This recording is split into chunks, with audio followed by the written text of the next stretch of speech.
holiday, pagan idolatry. Watch how we fall away. It's a high holy day. Hands over like trumpets is blowing. Can you feel the atonement? It's a high holy day. The dedications for real sisters got to have it. We feast in tabernacle. It's a high holy day. First fruits to spread unleavened bread, and day to rest our head. It's a high holy day. No sweat, got a head start on you. Waking up a priest feeling royal. Shouting out but now to the power. Our Father, good God, just a sight of make a hater blood boil. The real wanna know you. Sisters get different that never consider submitting, they can feel it. Look how I'm different, holy rolling up, sitting on high, too fly, no sign, the dry swishing eye, nigga. My spirit's like the most high living. Catch me with the idle while sipping. You ain't no Christ and I from the same tribe. We kin up on my father's side, look how we resemble. He a nigga, I'm a nigga, all my niggas Latino, Native Indian. All black party, you ain't getting it. Spirit ridiculous. God washed our sinning, anointed us from the beginning. Wrapped us in linen, silk bracelets, all wrists, earrings that bling on our women. That ornaments and a chain that swing from my neck. Big jewels in the crowns of the head of a bunch of mighty men. Though we all one body, my brother never go without it. If I got it, he got it, we got it together. Brotherhood is a weapon, better watch how you step, who you threaten. It's a high holy day, no holiday, pagan idolatry. Watch how we fall away. It's a high holy day. Hands over like trumpets is blowing. Can you feel the atonement? It's a high holy day. The dedications for real sisters got to have it. We feast in tabernacle. It's a high holy day. First fruits to spread unleavened bread, and day to rest our head. It's a high holy day. No trials we rise, the most high behind us. So it don't matter if we not desired. You cowards be quiet in the midst of a prince. Stand clear in your fears, contagious like bravery on these austere men. Over here like Christ showing militants. Other camps he feminine, scared to fight demons like addicts having habits. Faggots lying down instead of fighting on the savage.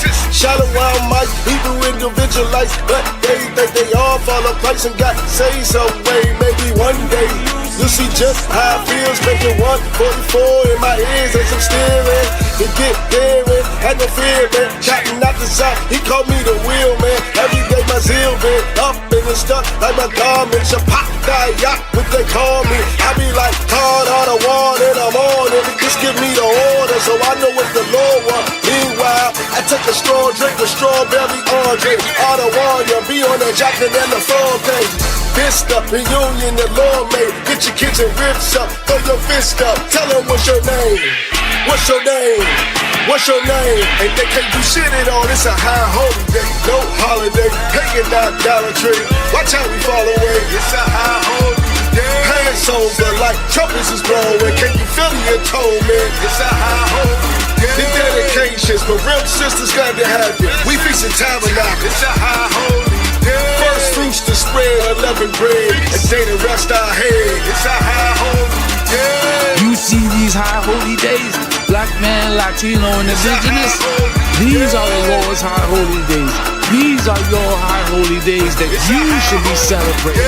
Not Christmas, New Year's, birthdays, Mama's days, whatever white man days that he said you should celebrate. That has nothing to do with us. But these high holy days that are in the scriptures, those are the days that you should celebrate. Black man, Latino, and indigenous, you are God's chosen people. You keep these high holy days.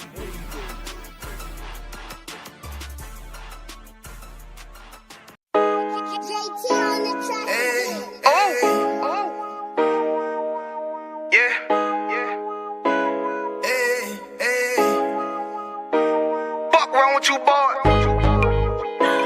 You know what time it is, nigga. Better watch how you step in, yeah. But that was my niggas, yeah.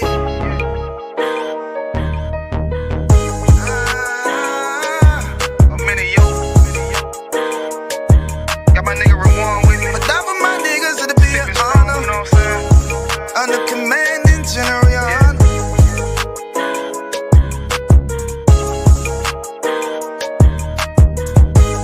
That for my niggas, it'll be an honor and a blessing. Look, hey, Straight off the top, I love all of my niggas. That shit ain't gon' stop till we on top and we ballin', my nigga. We be fly as fuck, you know them bitches be stalking my niggas. That shit'll never change and it's the same with all my niggas. City to city, I should be at home. That's what my ribs say. But bitch, I'm grown, I'm in these streets and closed caption. Niggas know we bout that action. If a nigga play with me, then my I can gon' let him have it. Hey, thank you the shit, this truth the shit. Nigga play, I let that Ruger hit. Get on them tracks, they be like, who is this? I'm rude with it, ain't got no manners. All them pussy niggas talking shit, yeah, I know they can't stand us, but we U.P.K, Louisiana, bitch, that's what I'm rippin'. And my niggas solid number, real ones in my section. If you wanna get down, put your boots on, start steppin'. Brotherhood is a weapon. Brotherhood is a weapon. Better watch how you steppin', cause brotherhood is a weapon. If I die for my niggas, it'll be an honor and a blessing. Better watch how you steppin', cause brotherhood is a weapon. Brotherhood is a weapon. Better watch how you steppin', cause brotherhood is a weapon. If I die for my niggas, it'll be an honor and a blessing. Better watch how you steppin', cause brotherhood I lay my life down right now for all my sisters and brothers, because I love them. I see them dapping and hug them. It's amazing to see how well we adapt from the struggle. Born again from a life of sin, trapped in the gutter. My mind frame was to kill my own kind. Feeling inferior, waking up ready to die. Run with them killers, so it's just a matter of time. For why take your life or let you take mine? That's when I realized the slaves killing slaves, while the white man live to get old. We in them graves, the shit got me feeling played. I opened the Bible, went through them records, found out we was royalty, a nation to be respected. But in this world we rejected, we hated for our complexion. Still fighting to get accepted. We hear the truth and reject it, but love is getting corrected. And all my niggas correct me. The commandments, the foundation we erected. Brotherhood is a weapon. Brotherhood is a weapon. Better watch how you steppin', cause brotherhood is a weapon. If I die for my niggas, it'll be an honor and a blessing. Better watch how you steppin', cause brotherhood is a weapon. Brotherhood is a weapon. Better watch how you steppin', cause brotherhood is a weapon. If I die for my niggas, it'll be an honor and a blessing. Better watch how you steppin', cause brotherhood is a weapon. Hey, hey. Hey, hey.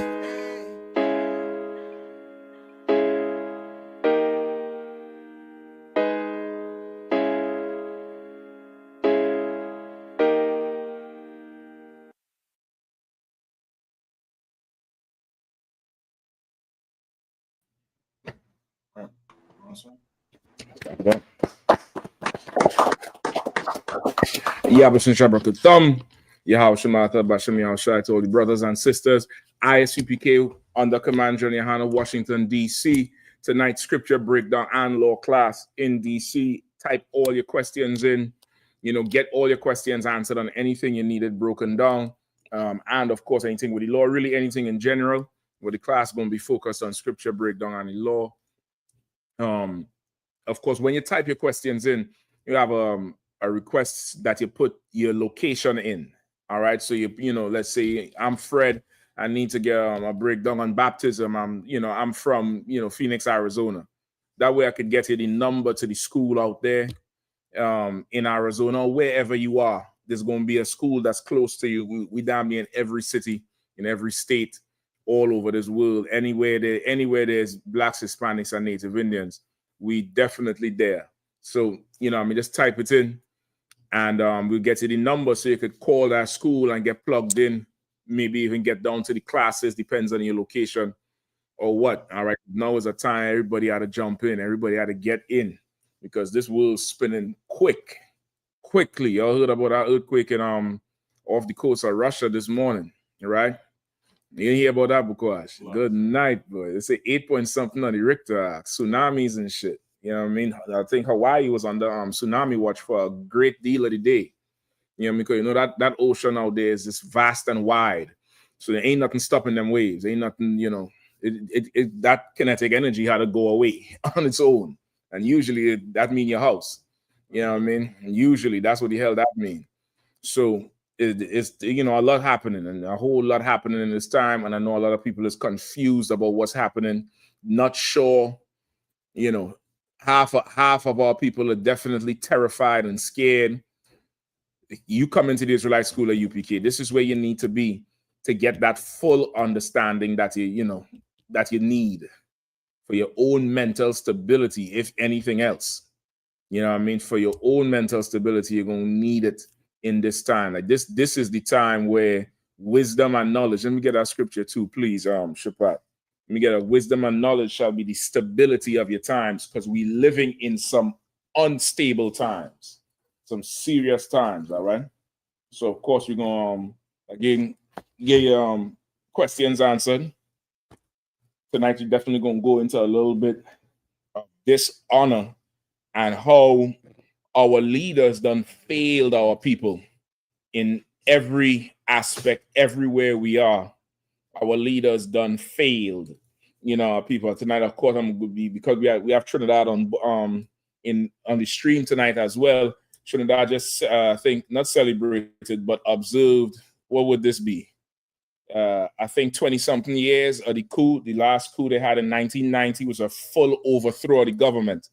All right, so we're going to be going into a little bit of that and showing that without the Lord, we are meat for these heathens. We are prey and nothing else. We're not the gangsters, we're not the drug dealers, we're not the criminals, but we are food for these heathens, like the Lord said. Without the Most High on our side, without this Bible, without our heritage, brother, we don't even understand the levels to this game they play. We can't even begin to fathom what's really going on in this earth with the games they be playing. All right. Y'all also know big up Chicago. What's up, man? Big up Chicago Midwest Fire Weekend kicking off in 24 hours, man.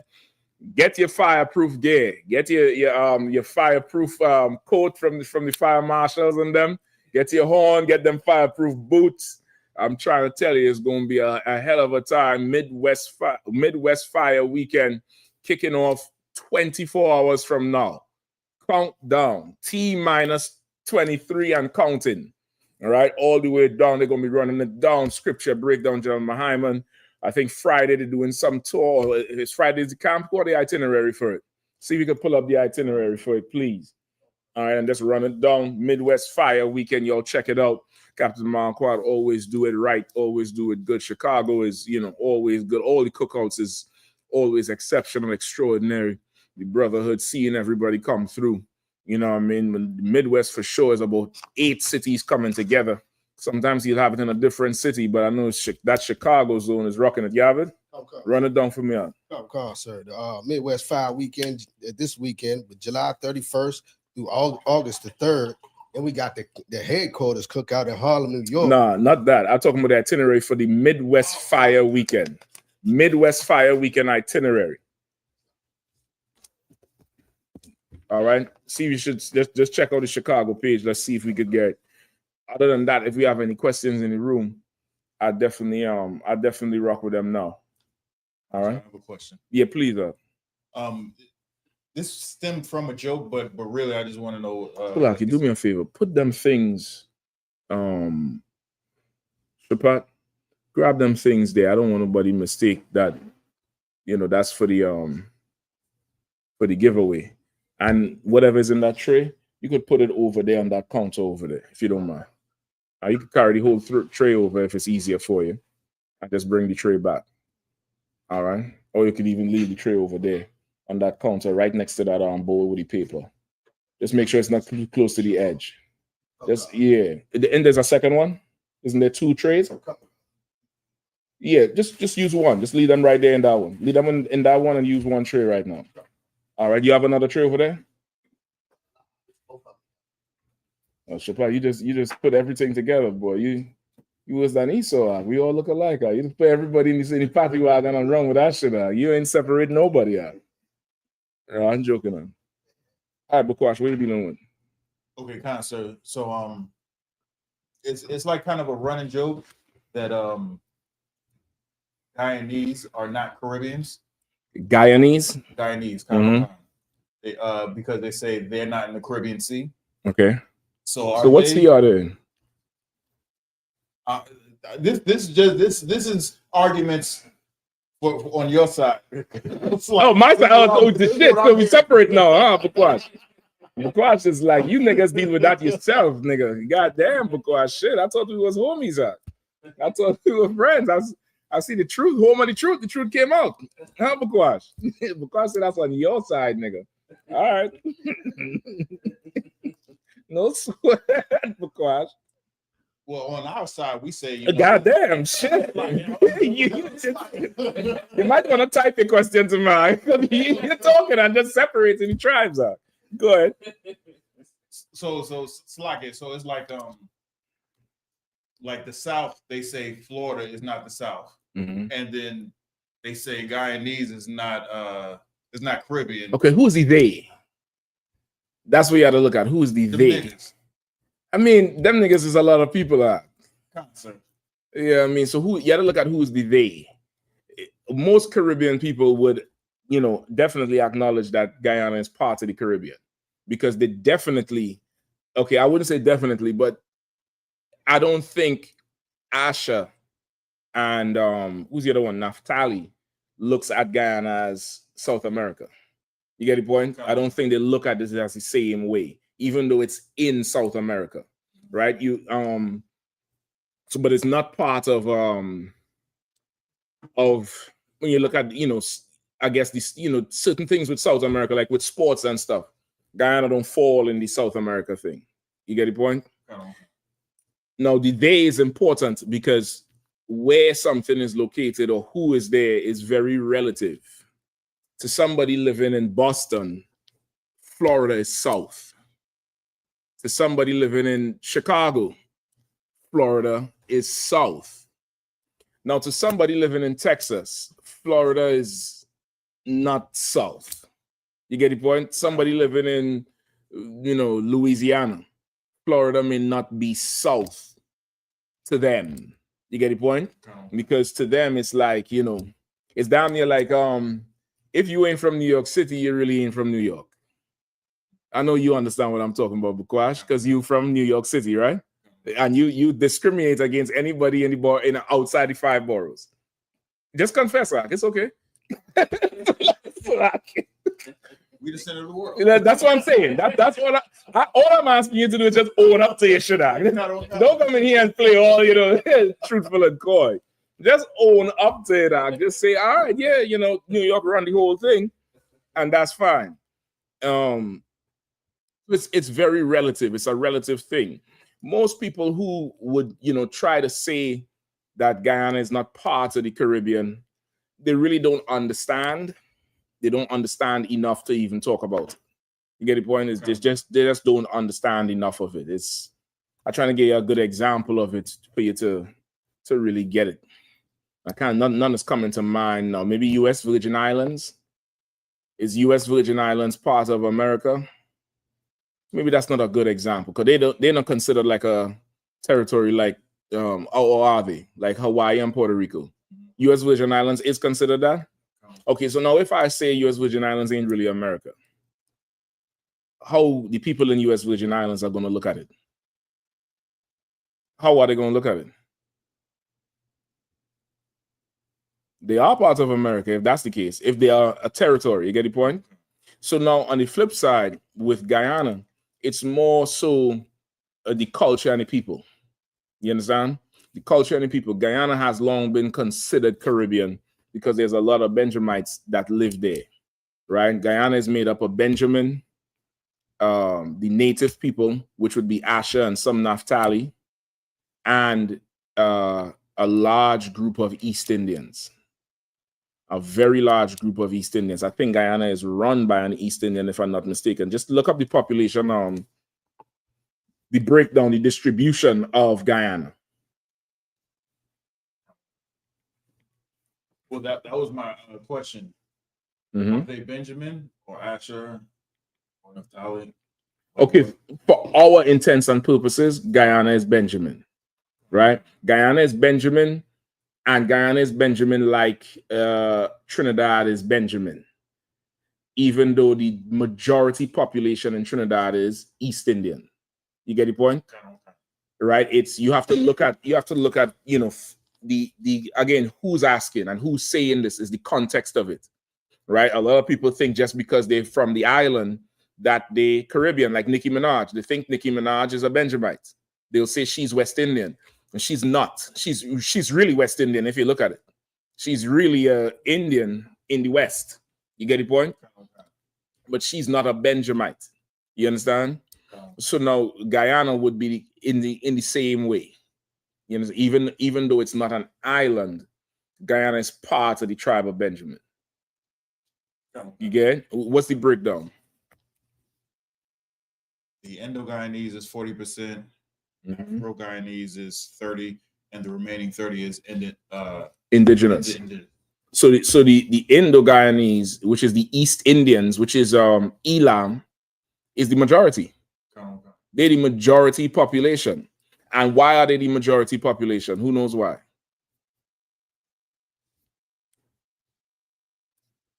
Come on.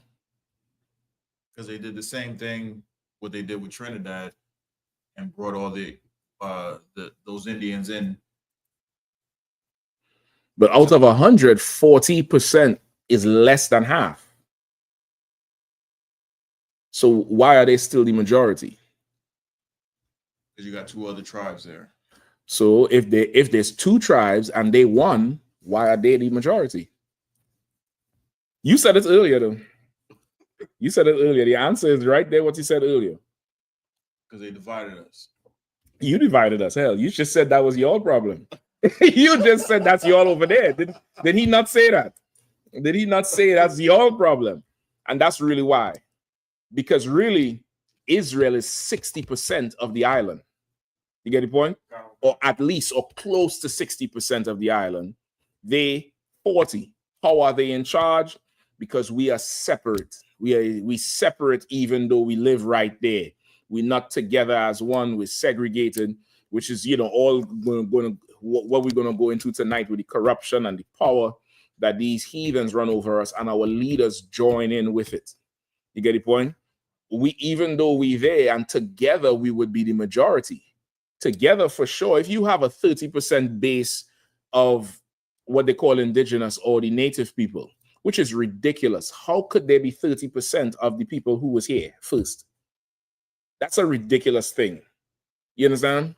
That's absolutely, you know, like how does that even happen? You go from at one time being 100% of the people to now you're barely 30%. You get the point? It's ridiculous. So now with the two tribes there being more than half, we still a minority compared to them because of what? Deuteronomy 28. Who can pull it? The stranger that's within thee. Let me get that real quick. The stranger that's within thee.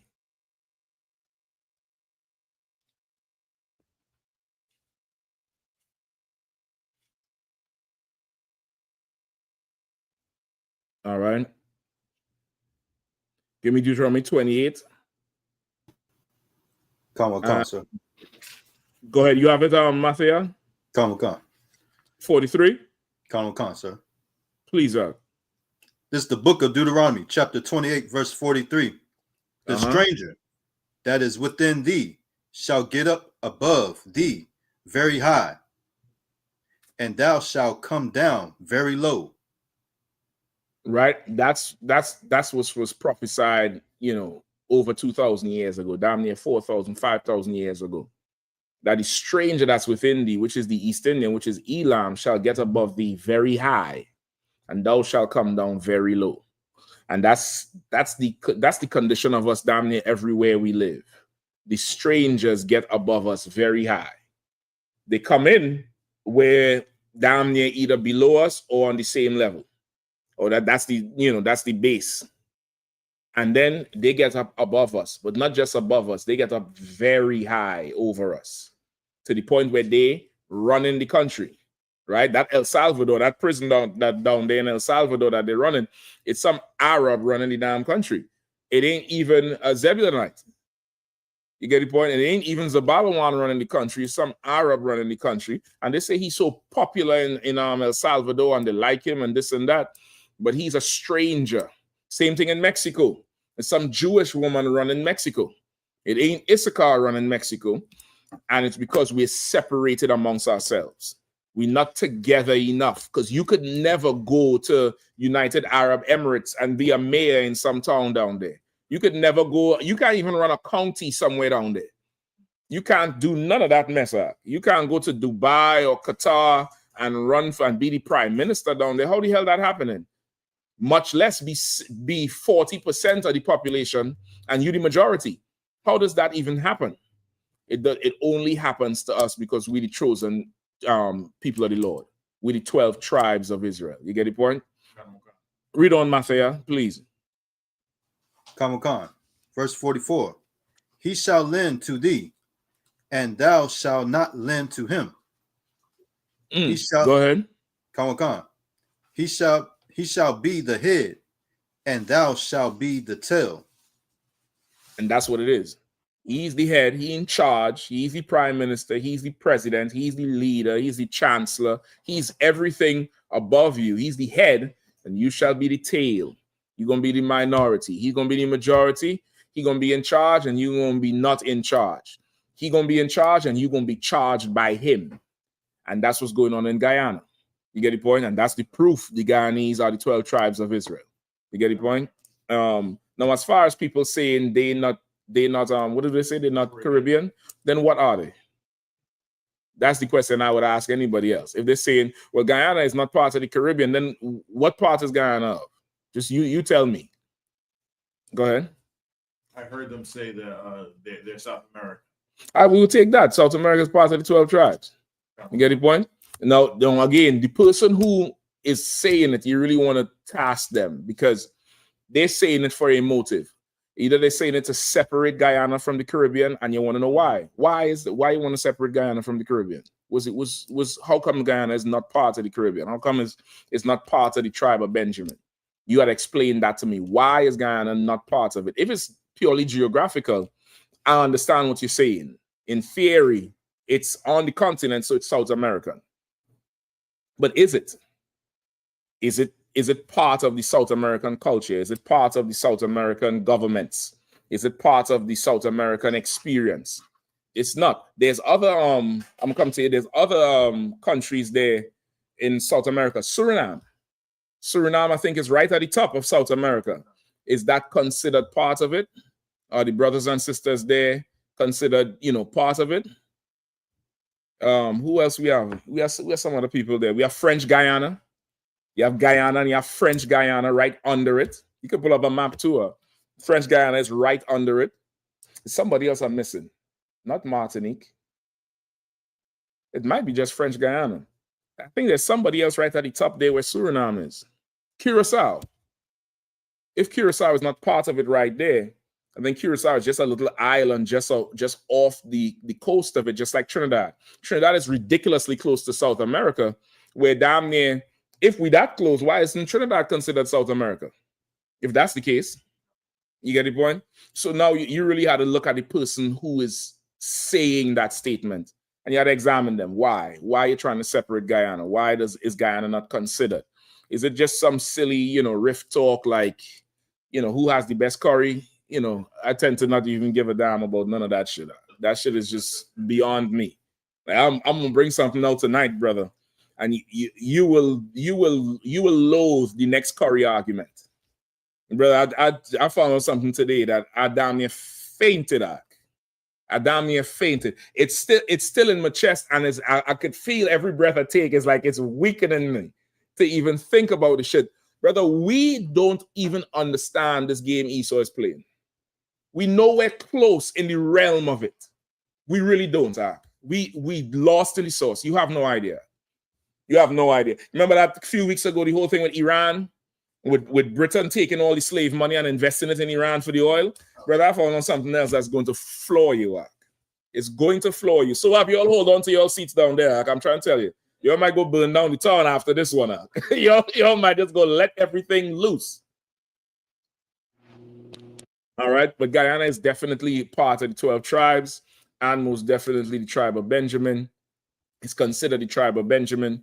The indigenous people there, or the native people there, would be the tribe of Asher, or a mixture. It could be Asher, it could be Ephraim, it could be Naphtali, because of the movement and the migration. You get the point?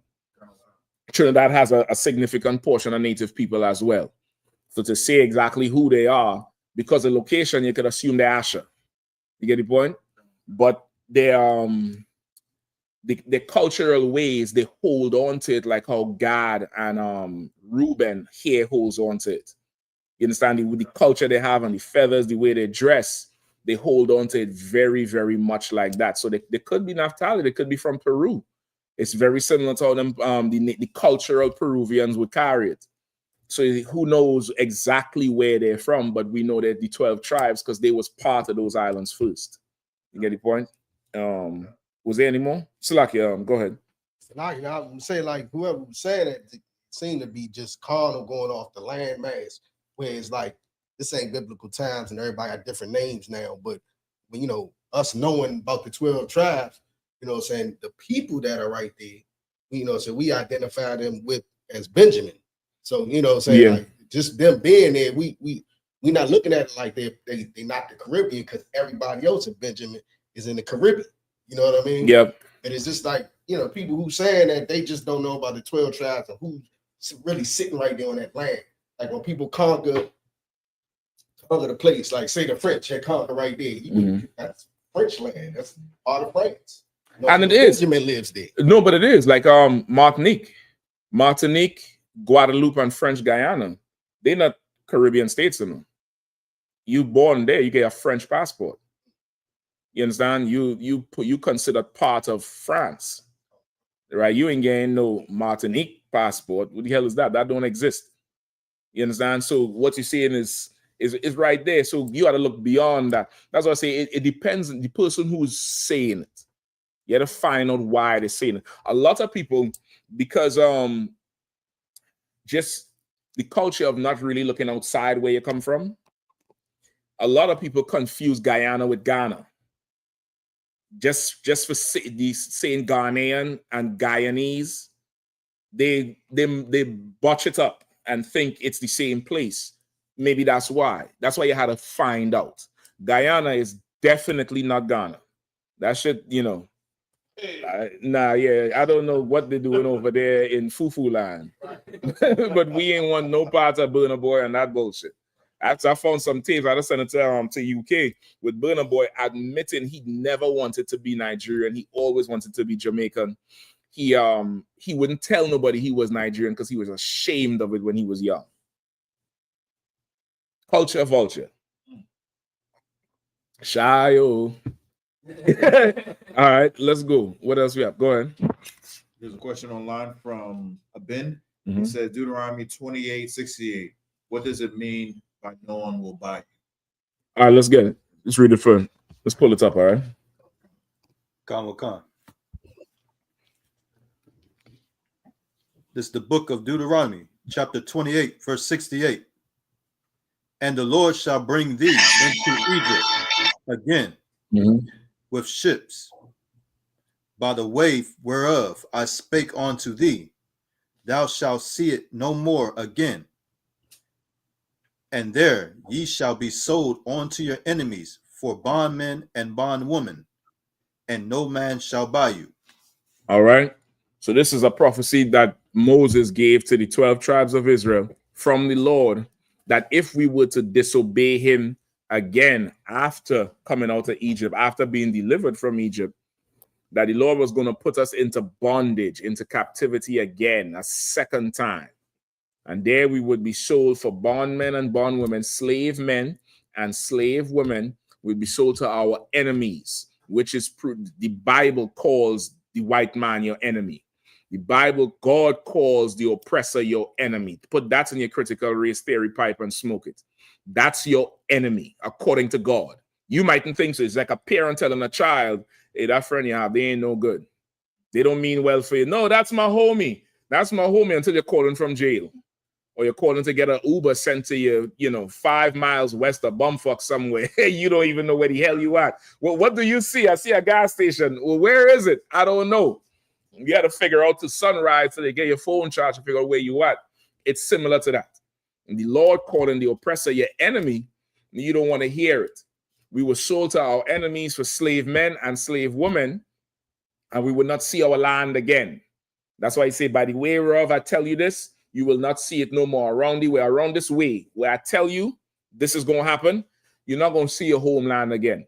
And there, no man shall buy you. Buy here, the expression is old Quaker English, means to redeem you or to save you then. It's similar to what? Bond, in a way. You get the point? Imagine you get locked up and there's nobody to stand your bail. You're calling, nobody coming. The people who is coming to your bail don't have no collateral to put up.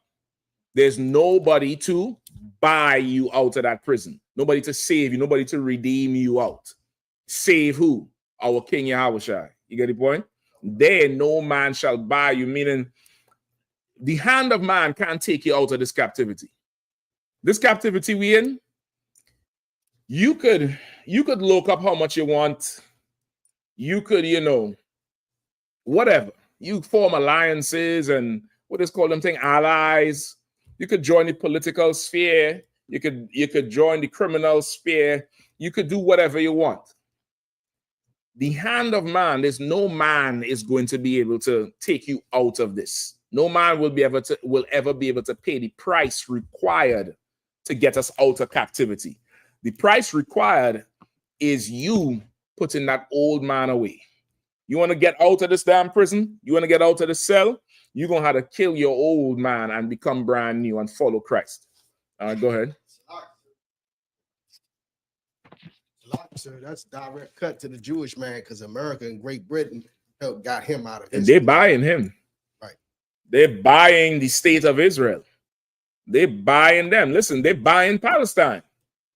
You heard UK Prime Minister said this morning that they by September they are willing to recognize Palestine as a state, as a legit government, provided that Israel agree to stop doing whatever they're doing. Like everybody getting buyed and bought and saved, and that's using buy in the context of redeemed and saved. But the 12 tribes of Israel, ain't nobody trying to buy nobody out of Alcatraz, alligator Alcatraz. Ain't nobody trying to get nobody out of the detention centers. Ain't nobody trying to buy nothing. They sent some congressmen down there. What it was, Monday or last week? Is either Monday this week or last week? Some congressmen and some senators down there to some detention center. I believe it's in it might be in New York. I forget what state they went to. And brother, the broad who running the detention center told them they ain't coming in. He said, nah, we was told to not let you in. And the dude who is trying to get in there to inspect the detention center, he is on the board that oversees ICE, oversees the operations of ICE, meaning not the ones who telling them where to go, but the ones who audit them and check how the procedures and everything like that. He have full jurisdiction anyway. He could walk into any building. The bro tell him, you ain't coming in here. That weak, spineless bastard turned and walked around.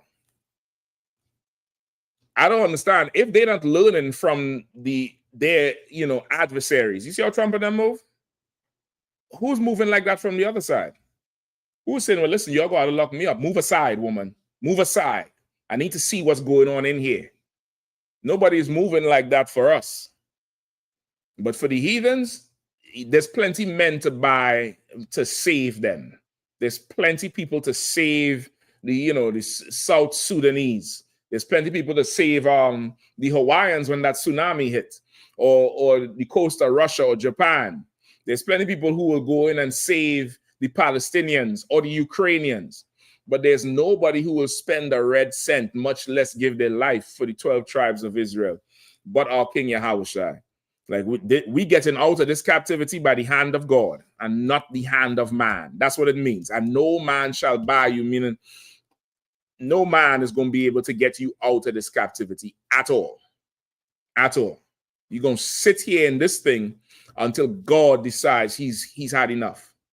Until God decides our punishment is done and he's taking us out of this captivity. Why? Because he put us in it.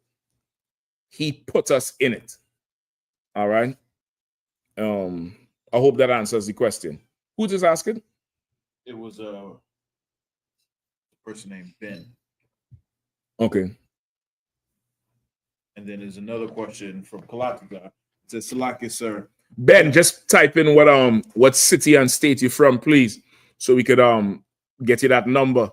So wherever you at, all right? Go ahead. There's two questions. Come on. Kalatiga says, Salaki, sir, can we use Isaiah 66:15-16? That Christ is going to kill our oppressors for what they have done to the 12 tribes. And then there's a question from Them Jaza Nephilim Goroji. Wow. Says, when is that? Shem what? Shem Jaza. The Gaza? This is Salaki. Them Jaza Okay. Nephilim Goroji. I honestly think you trolling at this point. But go ahead. He asked, when is that? When is what? What is the that? And then Ben says, thank you, I understand. He's from Dallas, Texas. Dallas, man, you have a powerful priest down there, man. Officer Shadi, y'all ain't no joke, man. You go on there and he come up under Captain Kahan. Captain Kahan, you all know his reputation precedes him. Y'all get me just look up this Google Dallas number. All right, you have it. I.S.U.P.K. Dallas. You could type it in the chat and call it out for him. The brother Ben, that's his name, Ben. Ben, just call that number down there. Find out where they where the classes are at. Sabbath service, the camps. Get the whole now. You could go to class, man, and be in there and be on the street in no time, building up that zone down there. All right. Yeah, please. It's I.S.U.P.K. Dallas. Mm-hmm. It's 501-272-5932. And I'm about to type it in the chat. All right. Also, to add the itinerary here for Midwest Fire Weekend, Thawada Matthew, appreciate that. Thursday roundtable through 10 a.m. to 12 noon. Scripture breakdown class with General Hyman, 6 p.m. to 8 p.m.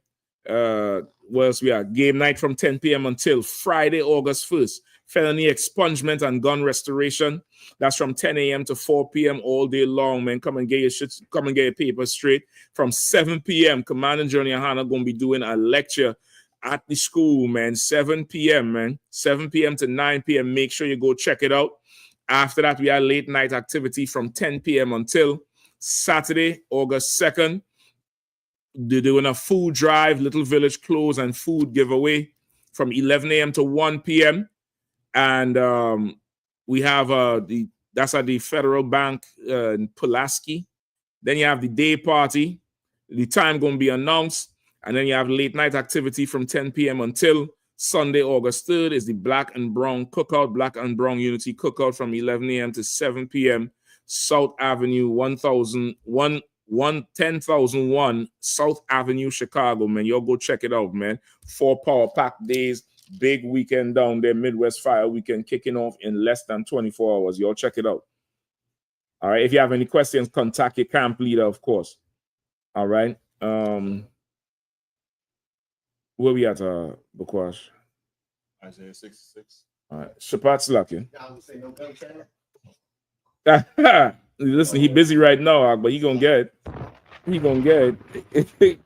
You got here. Don't put him on the spot. He got it. All right. Let's rock. All right.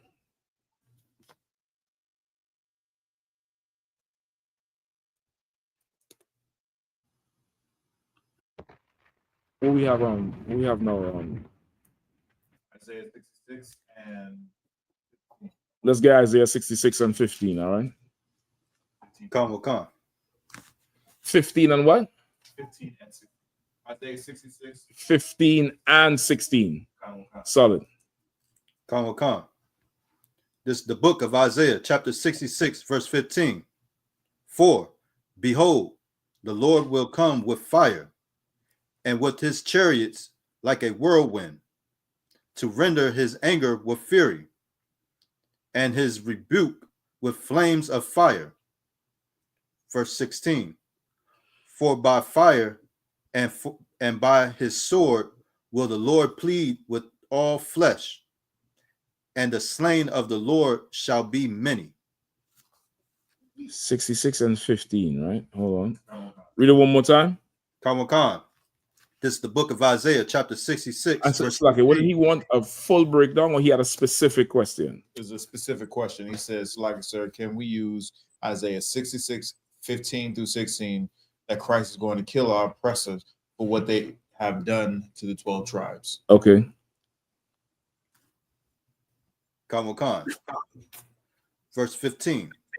For, behold, the Lord will come with fire, and with his chariots like a whirlwind, to render his anger and fury, and his rebuke with flames of fire. Verse 16. For by fire and by his sword will the Lord plead with all flesh, and the slain of the Lord shall be many. Okay. You can. You definitely can. All right. You definitely can use it. That was the gist of the question. Yeah, you definitely can use it. Just keep in mind, all flesh is all flesh. All right. This ain't just for outsider. You know what I mean? The Lord said he started as his sanctuary first. That's what he said. Behold, I will start at my sanctuary first. All right. But definitely you can use it for that. Go ahead, Shapat. It's like if I may. I Yeah, don't go know if ahead. that's what he putting together a speaking. I know I like to use verse 16. I use Joel, I believe Joel 3 and 2, where the Lord bring everybody into the valley of Jehoshaphat, and he will plead with them. Plead with them there. And then I go to Isaiah 66 and 16 and say, by fire and by sword will the Lord plead with them. You can use it precept on precept. You hear that? What's the brother Kalatazar? Right, Kalatazar, Officer Shapat said he uses that with Joel, what, 3? 3 and 2, sir. 3 and 2. They both go together. They both express the word plead in there with flesh, plead with the flesh. So if that's what you're using it for, you could definitely do it. And of course, if you're doing a speaking or teaching on it, you want to use all the examples of why. Like make sure and make the case that this judgment is deserved and earned. Like our oppressors earn everything that's going to happen to them. Right. They absolutely earned it. They earned every bit of it that is going to happen.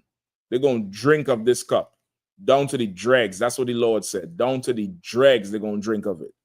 All right. Bakash, anything else? Yeah, go ahead.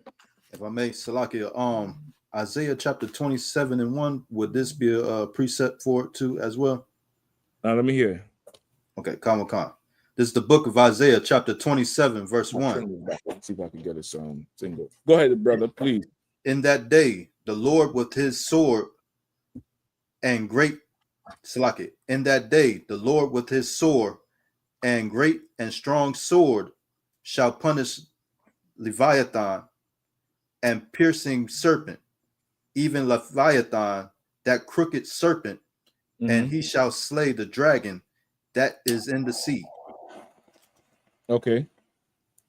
And you what you wanted to know about this? Would this like be a precept because it's saying that crooked serpent, and we or is that meaning just the serpent, how he moves? Okay, this it would be a precept for what? For Isaiah? Yes, Khan, sir. Okay, Isaiah is more so all nations, all flesh. This one is a precept for Esau, right? This one it's different from the other one in Job, where it's talking about the mighty creature Leviathan or Leviathan, which he's challenging Job to say, you draw Leviathan out from the deep, meaning I could pull this fish out. I could pull this beast out. You can't fish him like how you would fish a salmon, right? He's trying to trivialize it. That precept you just read, it's using the not personification, but the simile or the comparison of Leviathan in terms of how Esau is. how Esau is the great dragon. You remember in Revelations 9, that great dragon that was once that old serpent, that it's now the great dragon. Was that Revelation 12 and 9 or 7 and 9 or something like that? That old serpent that's now the great dragon. It's making a comparison to Esau like that and saying he gonna be the one to beat this great thing, because Esau on the earth today, brother, he's a monster. He's a beast. Esau is an absolute conqueror and a beast, and something that you could be like, well, hey, you have it, you got it, you got it. What are we gonna do? What you gonna do? Like that's who he is in the earth right now. Like this man we call Esau, brother. Without the Lord, you know, we play, you playing jacks, and this nigga, you know what I mean, he going to the moon. Like we so far apart in terms of the ability to conquer naturally. You understand? Because the Lord said he's going to give him that. The Lord said he's going to give him that thing. So read the question one more time, Mark, just so I get the gist of it. The original question, sir? Says, Salagi, sir, can we use Isaiah 66? No, the one with Leviathan. Who that was Mathia. Oh, okay, Salaki. Mathia, what he was asking about it again? Oh, Khan, you just expounding on exactly what I was asking. Was this a precept to use as Esau as well as for what you were saying? Because when I have read it, the crooked serpent, it reminded me of who can make straight crooked. And he's a multi-tailed beast, and knowing him being as the dragon. And well, of course, you know, that revelation had referred to him as that old serpent. Khan, sir. You understand? That old serpent. Could you read the precept one more time? Khan, sir. Please. This the book of Isaiah, chapter 27, verse 1. In that day, the Lord will his sword and great and strong sword shall punish Leviathan. Mm-hmm. The piercing serpent, even Leviathan, that crooked serpent, and he shall slay the dragon, and he shall slay the dragon that is in the sea. Right. The dragon. It's talking about Esau's destructive nature, and he's likening the sheer mass and the sheer, you know, power of Esau to this gigantic beast that's in the sea. You get the point? It's like how people some people might say, man, this old gorilla over here, something. It's not a diss to the gorilla. It's comparing this person to how a gorilla is. You get the point? It's comparing to this person to, like, you massive like a gorilla, you have power like a gorilla, and you just destructive. You understand? You're just destructive with the whole thing. That's what the CA is talking about. So in this precept, it's talking about Esau as a beast. You get the point? And just like the other one in Job, how the Lord said he could draw Leviathan out, the Lord is the only person that could destroy Esau. You get the point? The Lord is the only person that could destroy Esau. It's the, you know, one and the same in a way. But that's what it's talking about. So I wouldn't use it for that one in Isaiah, because Isaiah it says all flesh. So this one here is specifically Esau. You get the point? Like this one, you could pair it with Revelation 12 and 9. That old serpent who is now the dragon, because it says the dragon dwell in the sea now. You understand? You could use it for that. All right, Mathia? And about no sweat. What we have? You don't have another one charging? It's charging. I turn that off. Okay, what is it now? What is it on now? No, the one that's charging. You just check the battery and see. It's still like a sliver. Nah, man. Charge that. It ain't. Maybe we have it plugged in the computer. Yeah, this one was plugged in the computer. This was plugged into it separately. Yeah, you probably want to always charge that direct. The direct one will get faster. But anyhow, go ahead. Okay. Ben says, right on. I hate them devils. Most I in Christ, Ben. But listen, I'm trying to tell you, there's no amount of hatred that's gonna account for what Esau has done, brother. Like, It's like the more you read, the more you find out some shit this nigga done did. And it's like, well, God, what next? What next? You know what I mean? Go ahead. And that dude, yeah, I think he's trolling, but he just spelled his name Grigori. Also, the one y'all says, Shalom, Cap. If I may, can I get a breakdown of Exodus 12 and 38, specifically on the mixed multitude? Christians use this as a way to say it wasn't Israel. It's like it wasn't only Israel in the wilderness. Okay. And they don't know the mixed multitude talking about them. That's what they don't know. All right, let's get it. What he said? Exodus 12 and 38. Okay. Exodus chapter 12, verse 38. Mm-hmm. And a mixed multitude went up also with them, and the flocks and the herds, even very much cattle. Go ahead. Verse Is that it? Con.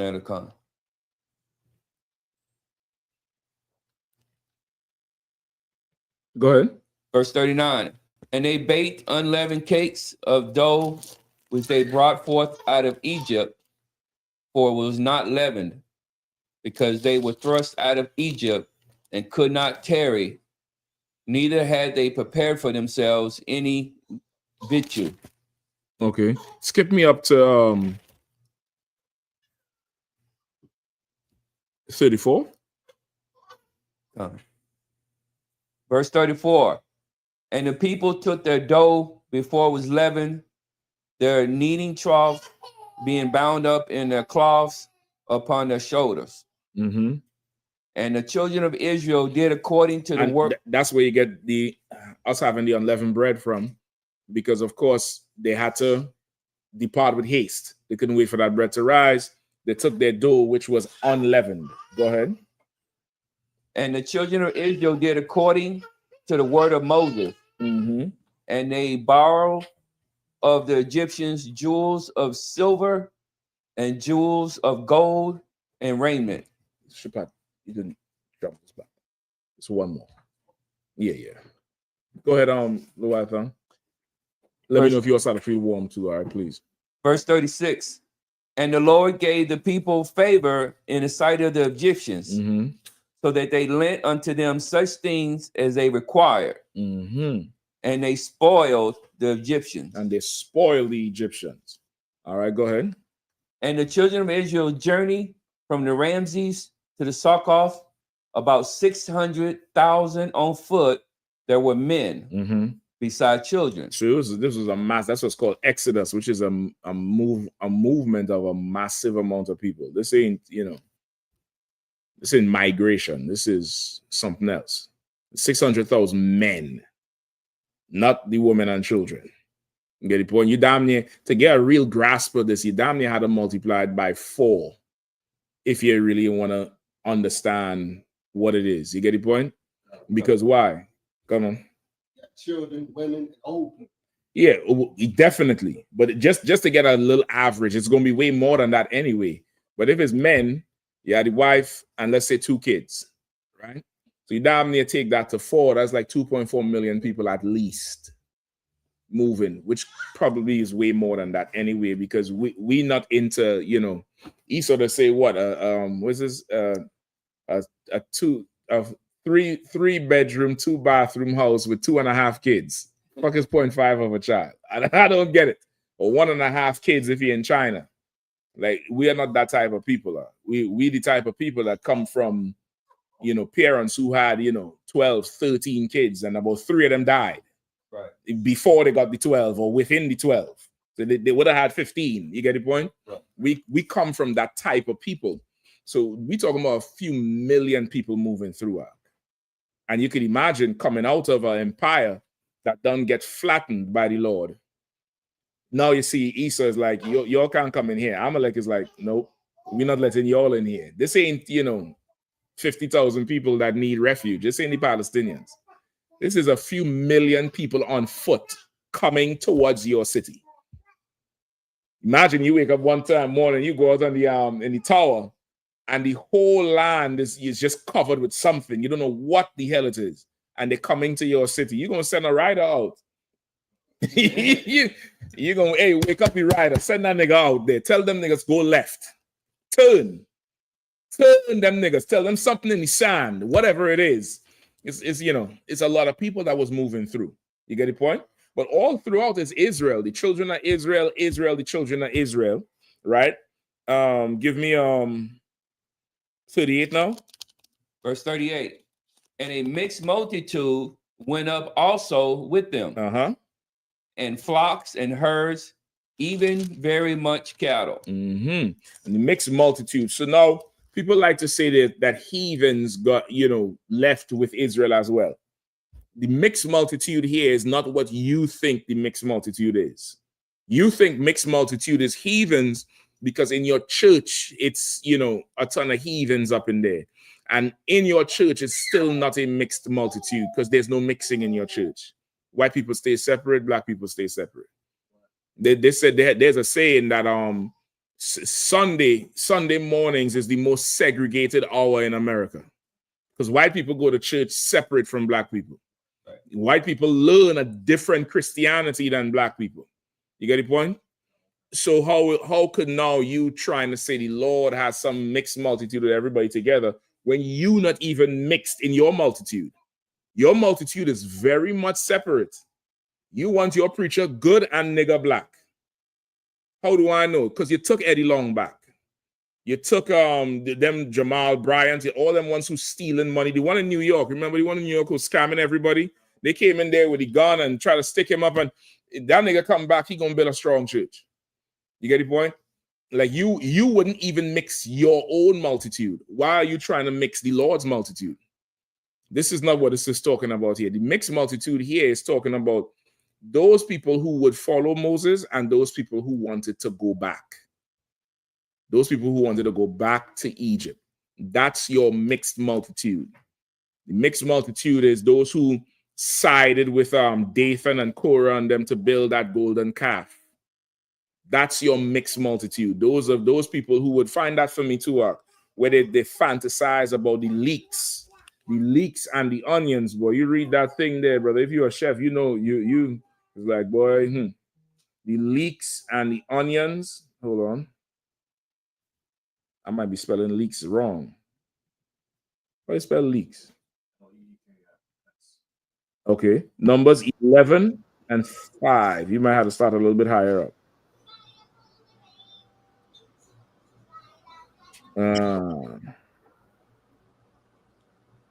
All right. Start at 1. Numbers 11 and 1. All right. Numbers chapter 11, verse 1. And when the people complained, it displeased the Lord. And the Lord heard it, and his anger was kindled, and the fire of the Lord burnt among them. Right. And why is the Lord displeased at Israel whining and bitching about it?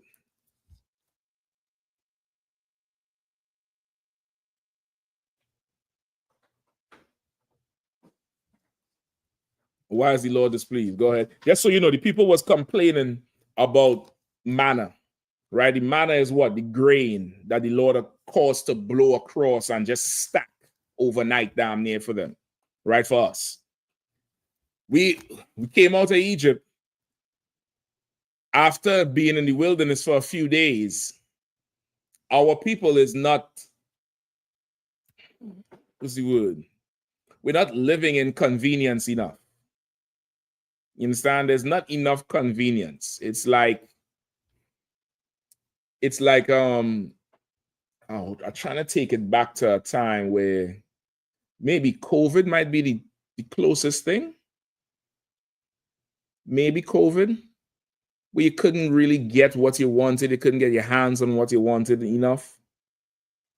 Maybe COVID. Come on. That was yesterday. He's like, that's yesterday. What you talking about? I went to the store and they didn't have near nothing. Get it, boy? It's a time where, imagine you have to go back to pay phones. Your phone don't work. The average person today remembers maybe 2 phone numbers. 3 maybe. If you're in the truth, you know about 5. If you're working in here as a soldier and a sister, you probably might remember 5. Right? Or if you see it, you're gonna know who it is. But you ain't gonna be able to call that shit back. Brother, 10, 15 years ago, you could run down numbers. You and there ain't nothing. You run it down, some, boom. Some, boom. Imagine going back to a time where it's less convenient than what we have now. It's, you're going to be, and knowing this is how you lived. Knowing, okay, you could have microwaved this thing. Imagine going from pop it in the microwave to, you had to put a pot on, you had to boil some water, you had to get some oil in another pot because you're going to heat up all the rice again. You're going to heat up you got to go through all of that before you eat versus beep, beep. A Negro don't program the microwave. It's 30 seconds times 3. if you like that tea real hot, is you take it out, or you dip. Nah, 30 seconds more. We warm up shit in 30 seconds intervals. So fuck all that, defrost and 7 for this. We ain't doing none of that shit. Popcorn gain 30 seconds.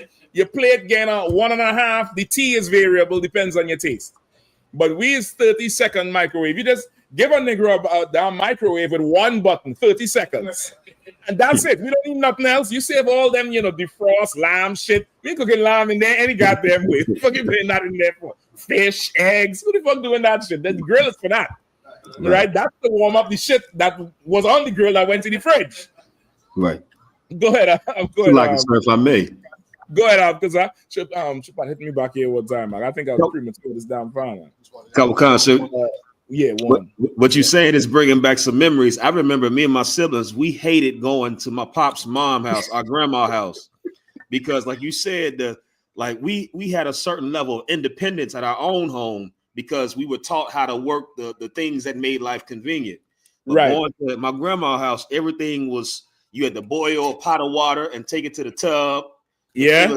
I forgot about that. I forgot about that. I don't know why I thought it was like, oh man, I forgot about that shit. You had to boil that, and you had to get a big pot too. A big one. Yep. You had to get a big pot, and you had to refill that pot when the water boiled down a little bit, because you ain't trying to end up with cold water at the end of the bucket when you're taking that bath. Yeah, I mean, go ahead, because a couple of cars, sir. Even the microwave thing, like we were so used to being able to put the oodles and noodles in the microwave real quick. And at her house, we got to sit and boil water. And it's like, as kids, it was such a inconvenience where it was like, this is hell. Like, this is not how life's supposed to be. We got to go back home where we can, we know how to operate. And so you bringing the point home where it's like, it's not hard to see how them niggas was in the wilderness was like, oh hell no, this the slightest inconvenience was like, oh no, too many mosquitoes. See, this is too much.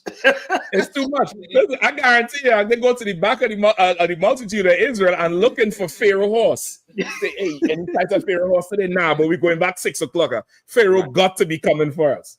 You get the point? It's that. That's what it is. It's going from convenience to know you how to do it on your own. And that could be jarring. That could be very, very jarring. It's every college kid living away from home for the very first time. You think they're coming back home for Thanksgiving because they love you. No, nigga. They love that plate. Go ahead, Shapat. All right, now mine was just on memorizing the numbers. And part of the reason why we memorizing numbers, because you had to actually dial each number. And it became forget about kinetic. It was a kinetic thing. You had to do it. You're rehearsing it each time. It's like studying for a test. You had to dial each number. Now you just pull up a name, hit a button, the computer dial it for you. Go ahead. Because if I couldn't say the number, I'd be like, hold on, let me see a phone. Repetitive muscle memory. Muscle memory. Muscle memory. You get the point? So imagine that's what this is. This is that crew who did not want to leave Egypt. Just like today, nobody wants to leave America. And I'm not talking physically. I'm talking about take your spirit out of this place. And that's what this is. Like, they left Egypt physically, but their spirit was still in Cairo. Their spirit was still in Alexandria. You understand? It was still in the tombs of, Imhotep. That's the proof leaving a place mean nothing. they Egyptian institutionalized, if you want to put it like that. They took that their spirit is up in that pyramid, even though they done physically left. So physically leaving a place don't mean shit. It don't mean nothing for everybody who like this flea doctrine to leave America. All right. So where we at? Numbers 11. So right. So they complaining because they started complaining about not having enough to eat, and the Lord bring us out here to starve. Moses told the Lord caused manna to fall from heaven, meaning they woke up one morning and it was mountains of grain outside their camp. Right, the Lord blew it over, however he get it there, and they had grain. All they had to do was go out and take the grain and start grind it up and make the bread or roast it or boil it, whatever it is they was doing. They had grain, right? Today, grain, how much is grain selling for? You could check it. See the value of grain, or how much ever pounds or tons of grain when they're shipping it. Let me know what that runs for. All right, whoever reading, go ahead. And his anger was kindled, and the fire of the Lord burnt among them, and consumed them that were in the uttermost parts of the camp. Okay. So like, and I got the price. Go ahead. It's like I ain't mean to cut you off, too, Trooper. $6.48 per bushel. For how much is a bushel? God damn. I don't know. I know what a cubit is. I feel proud about a cubit. I don't know what the hell is a bushel. A bushel is equivalent to 35 liters. God damn. How much is liters in pounds? I don't know. It's about 60 pounds. 60 pounds? 60. 16? 60. 60. So how much was the price? $6.48 per bushel. So let's say $7 for 60 pounds of grain. That's how much they're selling it for today? Yes, Kawakan, sir. Damn, so why flour so expensive? It's like you might have to double check that Google. Like that AI might be lying to us already. You might be on the Skynet Google. You know what I mean? But okay, even still, $7 for how much? 60 pounds of grain. We're talking about millions of people to get fed. They didn't have to go and get $7. They didn't have $7 per, 60 pounds. You didn't have to go out and get that. That was provided for you. You had to work for it. Started complaining again. Tired of this, damn. I'm like spoiled kids. I'm fed up with this cereal. Every day we got to eat cereal and cornflakes. I want something different. Nigga, you could get something different. It's called hungry. You could get that shit. It's called saliva. I'll make it fast. Salive. I'll feed you some salive. Oh, what's that? It's tasty and delicious. And guess what? You have an abundance of it. You could get something different if you want. We complain to the Lord about what he did. And okay, it's really, we really the children of the Lord. And boy, as hard-headed like children be. Like children don't give a damn about the lights being on. They know when they flick that switch, that light coming on. They don't care about nothing else. They know when they open the fridge, there's food there.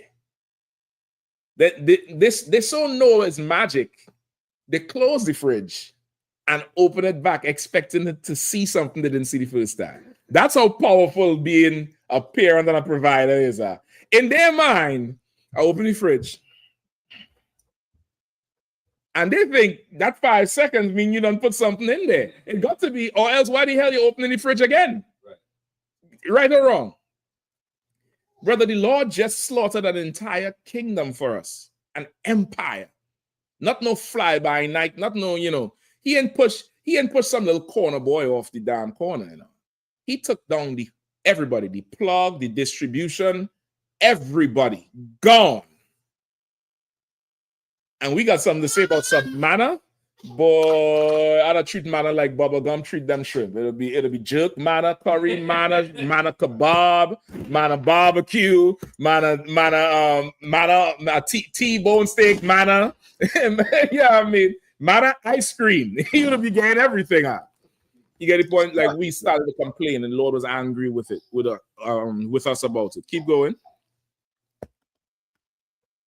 And the people cried unto Moses. And when Moses prayed unto the Lord, the fire was quenched.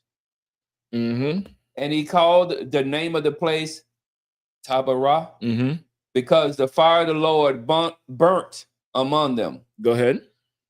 And the mixed multitude that was among them fell a lusting, and the children of Israel also wept again, and said, who shall give us flesh to eat? Right. The mixed multitude that was among them fell a lusting.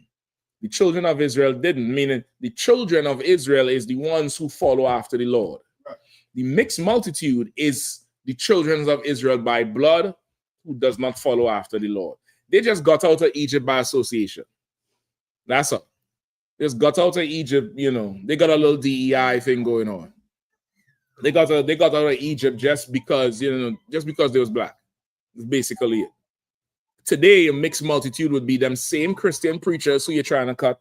Them same Christians who saying the mixed multitude is other nations. The mixed multitude is them. That person you're battling is the mixed multitude. They just don't know it, but it's them. Oprah Winfrey is a mixed multitude. Kanye West is a mixed multitude.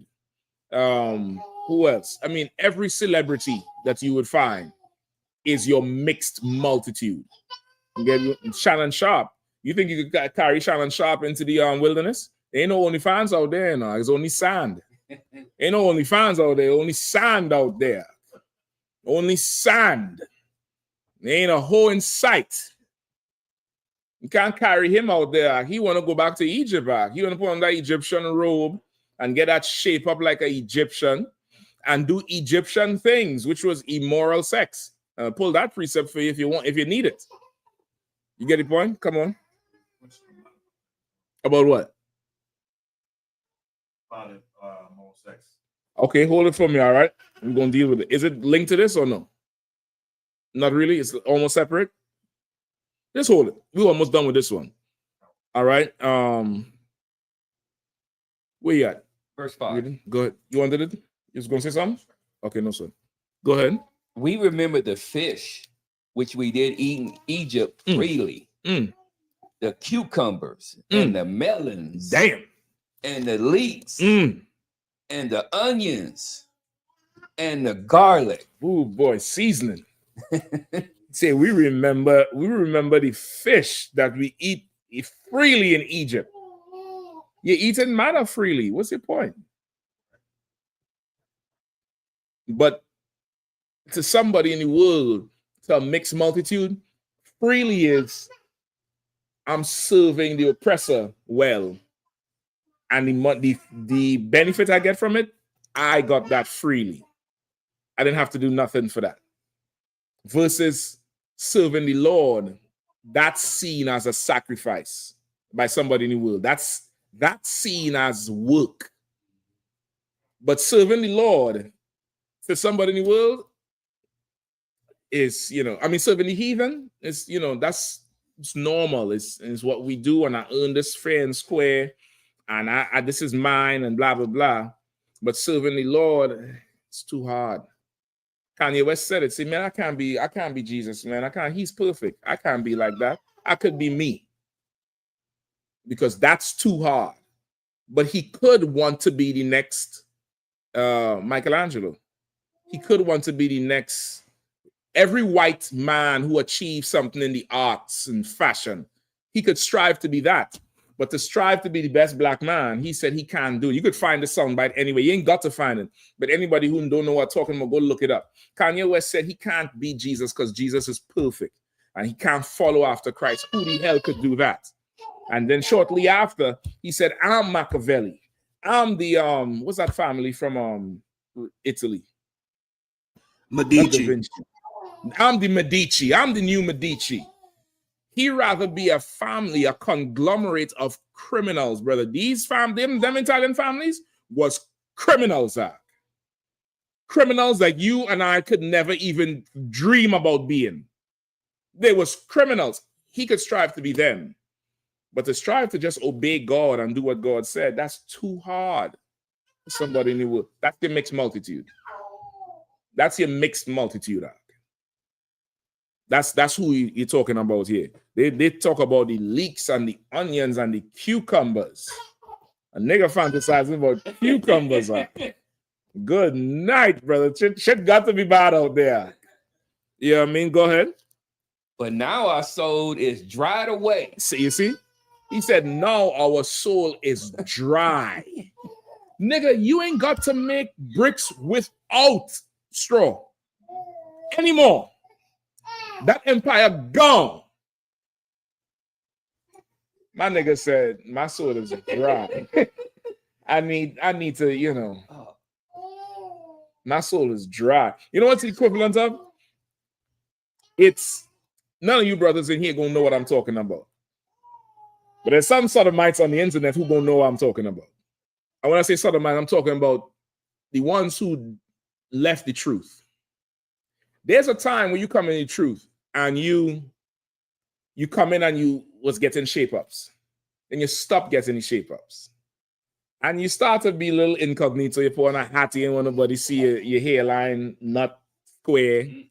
And then there's a time you get comfortable growing your hair out and your braids and then you need that lineup. Usually it happens when some bro turn you down. In your mind, you thinking is the beard and the lineup. No, nigga, she just, you know, maybe the Lord is saving you from a hole. Or maybe she wanted to chase her. Maybe it's the first no and then the second yes. I don't know. But you convince yourself it's that and you leave the truth and you go back and you get the shape up because now that you're obeying the laws of the Lord and you're wearing these braids and the beard and you're saying shalom and the salute and the strength is coming on you, you start to feel like you're missing something. Your soul is dry. You start to feel like it's Adam and Eve in the garden, the peer pressure to be like the other nations. And you was like, and you had to go to that barber, and your barber's like, man, I ain't see. I know, man. Listen, man, I ain't gonna do that again. I ain't gonna betray y'all, man. Come on, make me look good. Make me look like people. You ever hear people say that? And make me look like a person again. And he done put that powder and spray that alcohol and move that cape. And you come out, you take the toilet paper from your neck, and he's like, yeah, boy, look at that boy. That boy fresh. Woo! That boy fresh. Because before your soul was dry. To serve the Lord means your soul is dry. Because really, what makes your soul wet is your lust for the oppressor. That's what gives you life. That's what brings energy into you. You could do that thing. I'm coming to you. You can move to the other side of the country. Or you could move across, 5 states to go to a school that's predominantly white, where the coach abuses you. They call you blackie because you want to get an NBA contract or NFL contract. And now they have the NIL, so you don't even need to go to the league. You just make your money. But the school right down the block, you're not doing that because, that's not going to pay off nothing. That's not going to do nothing. To you, serving the Lord is your soul is dry. That's how it is. It's like it's too much to give up, too much excitement. You just gonna go in there and sit down to class and you just go do Passover. Man, let's turn up. Where the turn up is, that's that thing. You get the point? If you really want to understand it, that's that thing. A Christian who is Christian at heart, because many of us come from the Christian church. That means everybody grew up in church. But there's some brothers and sisters, they come in here and their soul feels not dry. They feel like, oh boy, I'm getting water. I'm getting, nurtured in here. I'm getting the living water. And my soul is alive now. And there's some people that come in here and they can't take the restriction. They can't take the end of feeling great, like what church gives you. Church gives you that euphoric feeling, that good vibes, and you feel good, and it's a feel-good place. They can't take that in here. And they just like, they self-destruct and just float all the way out. Because in here, their soul feels dry. And it feels dry because they're full of demons. They're full of demons. Remember that when what Christ said, when a demon leaves a man and the vessel is cleaned, he wonders all about what? In a dry place. You could pull the precept from me, please. In a dry place. That's what it says. He wonders all about dry. And then he comes back and he finds this place swept and kept. He go get 7 more demons to bring it back, because serving the Lord, because you're so full of demons, it's like it's dry to you. It's starvation. It's famine. It's drought. It's cracked lips and, you know, white tongue and the boozy spit between your lips. It's dry. You got it?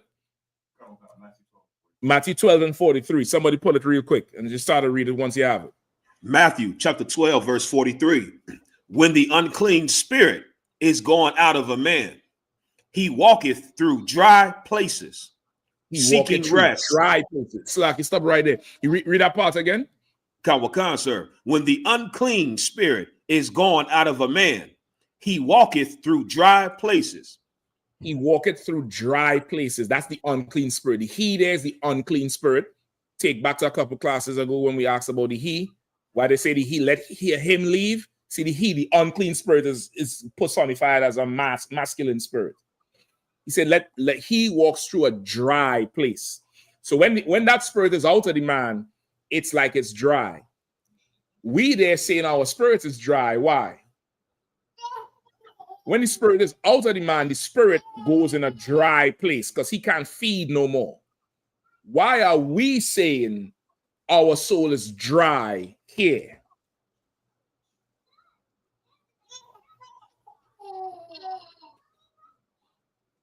Anybody? I'll give it to you for time's sake, though. Anybody? So, like, is it that being out of Egypt is like the demon is there? They are like the demon, meaning Egypt fed the demon. So now being in the wilderness, you're not allowed to partake in the nastiness of Egypt, and it's like a demon out of the host, out of the person. No, the demon is in the person. Right, it's in them. The demon is in them right there. Right. The demon eating manna and is like, what the fuck is this? Right. The demon, you ever see how kids spit shit out? Yeah, I need to drink some water. Scrap my tongue. What the hell is this shit? Where's the leeks? Where's the cucumbers? Where's the fish? Where's the onions? Where's the garlic? A nigga complaining about garlic. Oh my God. And imagine that. A nigga is fantasizing about vampire poison. God damn, man. Brother, the demon got you bad. The demon got you down bad. Where the holes at? That's what this is. You get the point? You all don't turn up. You all got no mollies. You all don't get shit up here. You all don't do nothing. You want perk? Anybody want a perk? You remember that interview? You need a perk? You do perks? You remember that interview? That's the demon act. Right. That was going on with the mixed multitude here. And that's your Christian. Your Christian is that thing, brother. You tell a Christian he can't eat pork. What are you talking about? I love pork, and I know the Lord loved pork. A few years ago, you can ask your Uncle Thumb about this one. Brother, I think your Garwap or somebody doing a speaking in Baltimore about the dietary law. And this brother here, boy, he was such a troll. Like, he was a troll before trolling was popular. His face looked like a frog, but not like Kermit's. It's like a bullfrog. He had a big old smile from here to here. And he said, what? I can't eat shrimp. And went into Lexington Market and bought the biggest shrimp platter you ever seen. And came out and said, I love it. And eat it in front of the camp. Brother, I mean, you talk about a demon. Shrimp's good. He going to the camera. And eating the shit in front of you. That's our people, brother. That's the demon. The demon has to show you it's having fun, not serving the Lord. And to serve the Lord is drought and dryness. And listen, we all go through that stage and that phase coming into the truth. Those of us in here don't beat that stage. You don't get that this is where you get fed really. Really, you was on a drought on the outside. You was dying on the outside. You was thirsty and you didn't even know you was thirsty. You get the point? Those who went back, they just, they like the abuse act. They like, the court cases and the domestic issues. They like all that shit happening now. They like just, chaos in their life. Go ahead. Like, speaking of the abuse, because we still within the year, they was talking missing cucumbers and all that. Might have been some gorilla Hebrews. It might have been some Sicaris down there in that mixed multitude.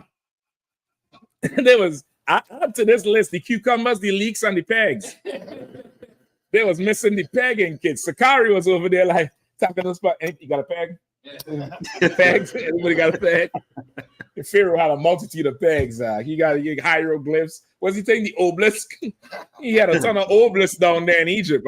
That's what Sakari wants. Yeah. Yeah, he's gay. Right? So that's what this is. All right, Noanyala? That mixed multitude is that. Oh, Kazaki, keep reading that on precept, please. Kawakan, sir.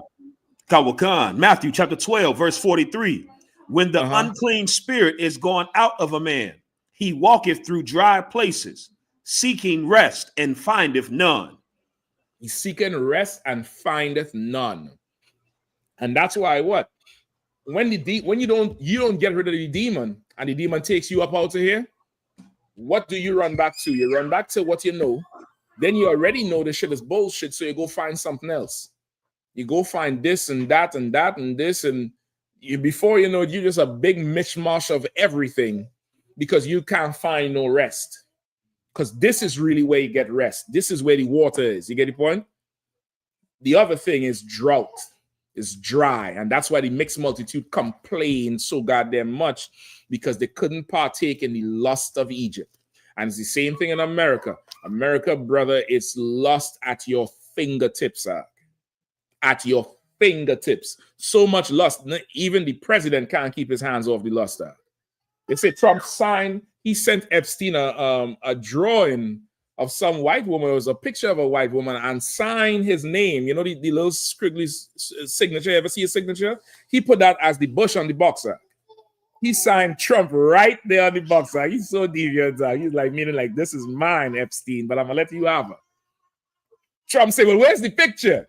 First, he said that there is no picture. They say he contacted the Washington Post first and told them, don't post that picture. Then he called the bluff and say, well, where's the picture if you have it posted? They didn't post it yet. They say they have it. I don't know. But the lust in this place, is so at your fingertips. It's there. You could imagine taking somebody out of it. Oh, they're gonna lose their mind. You're gonna lose your whole mind because of what it is. You get the point? So that's what the mixed multitude is. The mixed multitude is the Israelites who did not really get down with Moses. They didn't want to leave. They was forced out. If Pharaoh had let them stay, they would have stayed. Some of us wanted to get out. He didn't have to force us out. We was halfway going.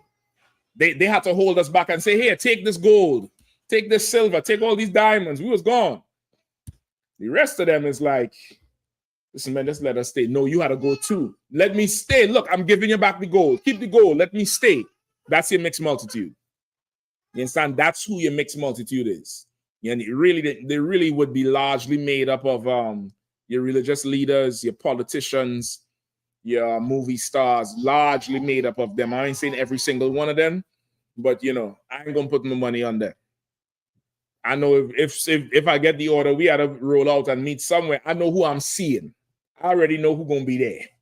The same brothers who was in class and in camp and in Passover. Go ahead, sis, do your thing. And at Passover, you need anything? You need a bag or anything? And at Passover, I know who I'm seeing. The same sisters who always around. I know who I'm going to see. I know who I'm not looking for. If I, see a hoodie come up and then he pull the hoodie back and he say, ha, ha, ha. Jake, Jake. I know I'll be shocked. I'll be absolutely shocked. But I know who I'll see. You get the point? Your mixed multitude is your rich, big-headed Uncle Tom Negroes of both male and female. You get the point? That's who your mixed multitude is, Noanyala. All right? All right, So, like, let's sir, get if I may, come on out. just to piggyback off that point too, and to show you we the same people. It's funny how, like, I don't know if there's people if still use this phrase, but I know if you was going into like a party or a function, and if it wasn't full of lust and deviancy, you'd be like, man, it's dry as hell in here. It's dry in here. like Dry as hell. Yeah, like you said, what do you hold that? Right. With the holes, with the purpose. Yep. That's it. That's exactly it. Yeah, I mean, listen, the brothers in Trinidad, they have a saying. Not of course, I'm talking about the Trinidad culture, but like how up here you say this nigga fly or he got drip. In Trinidad, you wet. So now, like, if you fly, it's like, yo, that nigga wet. You pull up in a badass whip, you have a wet whip. That shit is wet. Listen, you could be one of them men who just always fly in the latest. You a wet man. Meaning you ain't dry. You like drip. Like, you know, it's like you fresh. You get the point? Like, only us talk like that. Only we use that type of language to say, you know, even when you diss somebody, you say what? You all dusty, dry, dingy. Dust is associated with being dry. That's right. Yeah, crusty, ashy, something. You get the point? That's how we talk. It's just who we are. All right. What else we have? He says, call him Sam. He has 2 questions. He says, Sam, where you from? Just type in where you from, all right? No one, just type back in if that works for you, if you need more. I'll try to get it in for you, if we could, all right? Virginia? No sweat. Listen, give him Virginia a number. Or let Sam come to class. You get the point? I ain't gonna say what I'm seeing. Go ahead. He says, who is Esau? He said, who is Esau in the world? And then he says, is there a scripture that says, do not mix races? Yes. Sam, listen. Okay, this is what I would say to you, Sam. If you like white women, Sam, this is just not the place for you.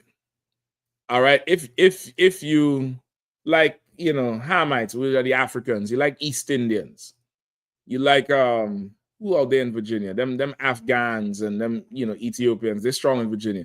If you like them, Sam, I'm just letting you know this is just not the place for you. There's Christian groups and churches you can go to. But Sam, I just want to know, if I give you the precepts, what does that mean for you? All right. I also want to give this disclaimer. If you're already married to some heathen, that's your woman. You can't put her away. That's just yours. You gotta take that to the grave, like a tattoo. You shouldn't have gotten it. You got one now. Shalom. That's it. You just keep that one, and that's that. And it is what it is. But your love for a heathen nation does not change the truth of God. All right. What's the first thing he asked for? Who is Esau in the world? Esau is the white man. He's the Caucasian. That's who Esau is. He's the father of Edom, the nation of Edom. And that's Esau is the white man. That's who Esau is in the world. All right. And he wants a precept about not mixing the nations. You'll run them down. Come on, officers.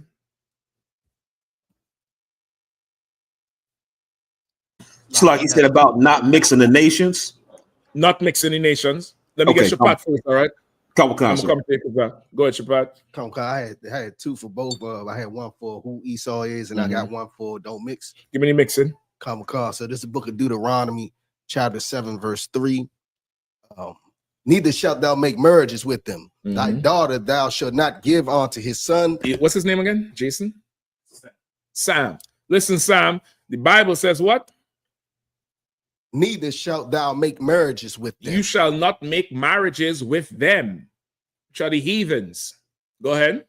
Thy daughter thou shalt not give unto his son. You shall not give your daughter unto his son. Go ahead. Nor his daughter shalt thou take unto thy son. And you should not take any of their daughters unto your sons. We are supposed to be separate from them. We are supposed to be totally separate and not joined to them in any way, form, or fashion. Right? Give me also, did not Solomon sin? Give me that too. Go ahead, Kazak. Kawakan. Leviticus chapter 20, verse 26. And ye shall be holy unto me. For I, the Lord, am holy, and have severed you from other people, that ye should be mine. Listen, that's a cold one right there. I'd lead with that. I would lead with that one. You are holy unto me. Meaning I've joined you to me, nigga. You ain't allowed to mix with nobody else. I've severed you. You look up the meaning of the word sever, Sam. You find out that sever means to violently separate. Like somebody in a get their limbs severed in a car accident. You don't get your limbs severed by giving a high five or a handshake, but you could get your limbs severed in a car accident. You see, especially some of them brothers who ride and sisters who ride them bikes. I've seen some bike accidents where the ankle pop off like a snap-on. I think it's the shoe come off. When the camera spin to the dude, brother, it's tibia and fibia like this out of the bottom of the pants. The ankle snap off like a damn potato head. That's to sever. It's to violently separate. The Lord separated us from every nation so we could be holy. Holy means to be separate. Now give me the other one too. What is Nehemiah 13? Go ahead. Give me Nehemiah 13 and 26 through 27. Nehemiah chapter 13, verse 26. Did not Solomon, king of Israel, sin by these things? Right. In fact, you could skip up. Now everybody knows Solomon. Why is this man? Had a ton of wealth, had a ton of wives, 1,000 wives and 700 and something concubines. Everybody trying to live Solomon's dream. Hell, everybody trying to be in charge, have a little squad that you could rain down, when it's wartime, and a whole stable of bad joints. But Solomon made an error. The Lord gave you the permission to go have multiple. That wasn't enough with Solomon. Solomon started, falling in love with many strange women of another nation. And that pissed the Lord off because the Lord done gave him so much power and authority. Read 25. 25. Mm-hmm. And I contended with them and cursed them and smote certain of them. Right, meaning he beat them. And plucked off their hair. Smacked fire out of them niggas. Nehemiah was something else. Go ahead. And plucked off their hair and made them swear by God, saying, ye shall not give your daughters unto their sons, nor take their daughters unto your sons, or for yourselves. Right? Like this is how much we were so into the heathens and had so much self-hatred that Nehemiah had to whoop everybody ass and make them submit. Everyone west. He had to beat him. What did Mike say? What say? That was one west. Don't nobody else go out there and beat nobody. I'm trying to think. Go out there and beat. Don't say, well, if you're gonna do it, don't say I say to do it. Stand in the council by yourself. Don't say nothing but the Benjamin one day, the one with the accent from DC. Nigga, F you. I'll switch this thing on and off. I ain't gonna have no accent in that council. I'm coming there singing like a Mo. Hey, young. I'm John saying, that ain't how you I'm gonna switch the Mo and the young and the John on you. And nigga tweaking, man. Boy. To tell you straight up. Nehemiah bust their ass up. Nehemiah smote some of them, smacked fire out of them, ripped their hair out in the battle. Now that's a whipping like a parent. Like get the shit out your head, rip your hair, rip your beard up, and you begging for mercy. No mercy. Swear you will not go marry these heathens. That's your Kanye West. Who else is into that shit? Your Eddie Murphy. I mean, I can't name Michael Jordan. I think that's Latina he would do. Some old Cuban bro then. I don't want to let me leave him out because I don't want nobody say, yeah, you see, he's saying them. I believe she's, it's like Shannon Sharp. You get the point? Every baller. What's the other? No, she's a sister. I forget. She's just a hoe. That Megan Thee Stallion. I was gonna call that old clown. What's his name? Clay Thompson. But I forget. She's just a hoe. She ain't a heathen. Wrong H. Forgive me, all. Wrong H. All right, but you'll get the point. Like Nehemiah bust their ass. Like, he beat them because they was intermarrying.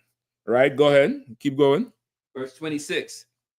Did not Solomon, king of Israel, sin by these things? Read it again. Did not Solomon, king of Israel, sin by these things? Read it one more time. Did not Solomon, king of Israel, sin by these things? That's what the Bible said, Sam. You wanted a precept for it? This is your precept. I done gave you 3. And even where one of our kings messed up, not because he missed a Passover, not because he didn't pay tithes, not because, you know, he murdered a man, but because of who he had in his bed. Like that's how personal and intimately serving the Lord is. Like there's rules for what you put in your mouth. There's rules for the clothes you wear. There's rules for your hairstyle. There's rules for who you have in your bed. The Lord is a parent. He's an absolute parent. And he said, don't bring them heifers up in here, Negro. You little girl, don't bring none of them funny looking men up in here. You go find somebody of your own nation. You know what I mean? That's what the Lord's saying. Go ahead. Yet among many nations was there no king like him. And that's us as a whole. Among many nations, there ain't a king like him.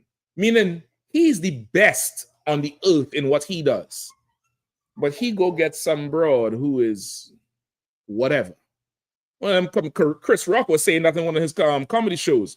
He's saying he's one of the best comedians on the earth. And his neighbor is a dentist.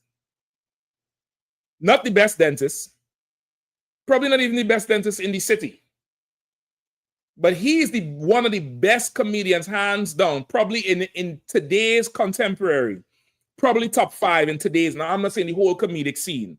But in today's contemporary, he's probably top 5, probably top 3. Best on the earth. They ain't an Arab funnier. They ain't some Hamite funnier. They ain't some old Kiwi from down New Zealand funnier than him.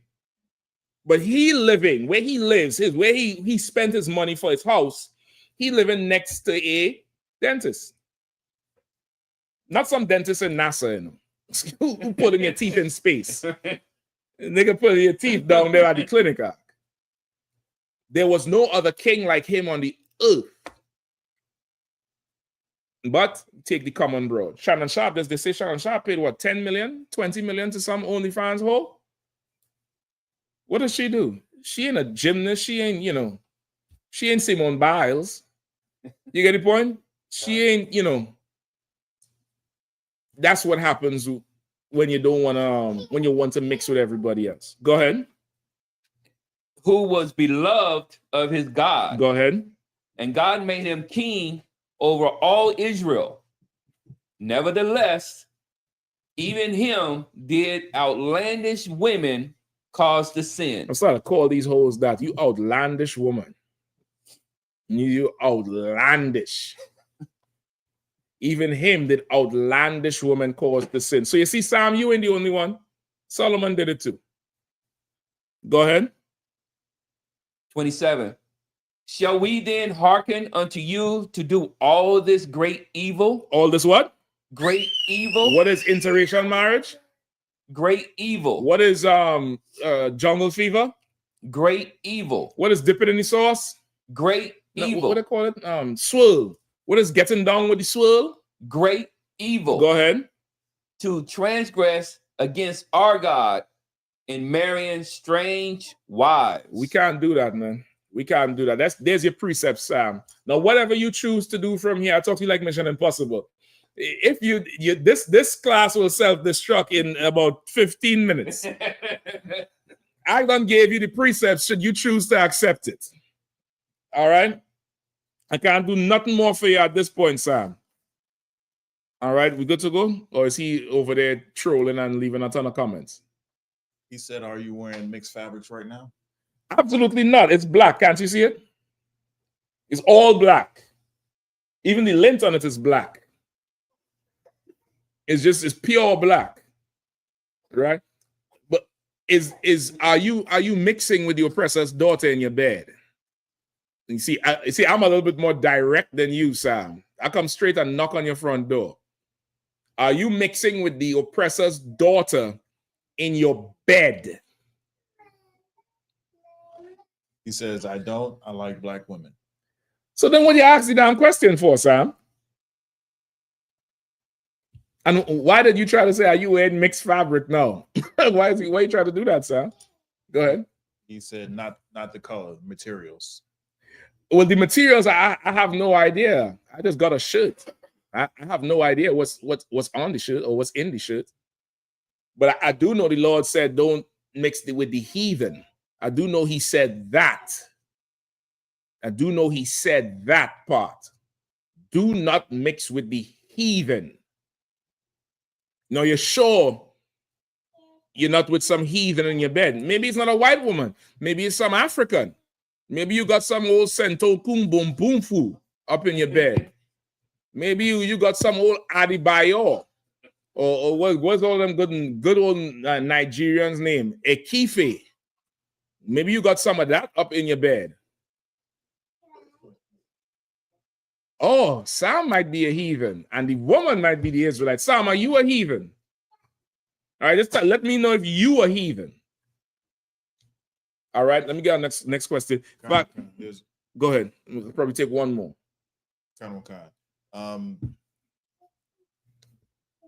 Someone wanted to break down. Okay, it was a trooper. Trooper Zakarawan says, Shalom, Yabashim. Trooper Zakarawan from Dallas, Texas. Slack one. Can you break down Revelations 9 and 4? Are those trees or nations? Okay, let's get Revelations 9 and 4. Who's there in Trinidad tonight? Mathquayak or Maikwa or Shah? Salakia, sir.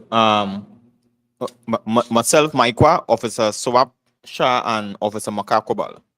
Okay, no, so I need somebody to read. I have an article here.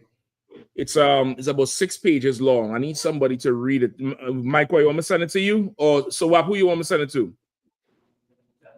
Send it to Maikwa? Sir. I could send it to you on Facebook. Salakia say send it messenger. Messenger, yeah. Facebook Messenger. Yeah, come on, sir. Okay, I'll send it to you now. If y'all want, y'all could print this out too. And hold on, what the hell it is? Y'all could print this out too and put it in your notes in the school. This is an insane article here, brother. I almost gave up the ghost star. I was like, listen, it don't make no sense. We fighting at this point. It really, like, brother, the things these heathens is doing and don't give a rat's ass. They do not care. They do not care, brother. Oh, man. Let me get the question now. The shit is, to me, it's mind-blowing. I don't know about y'all. But, brother, this is beyond.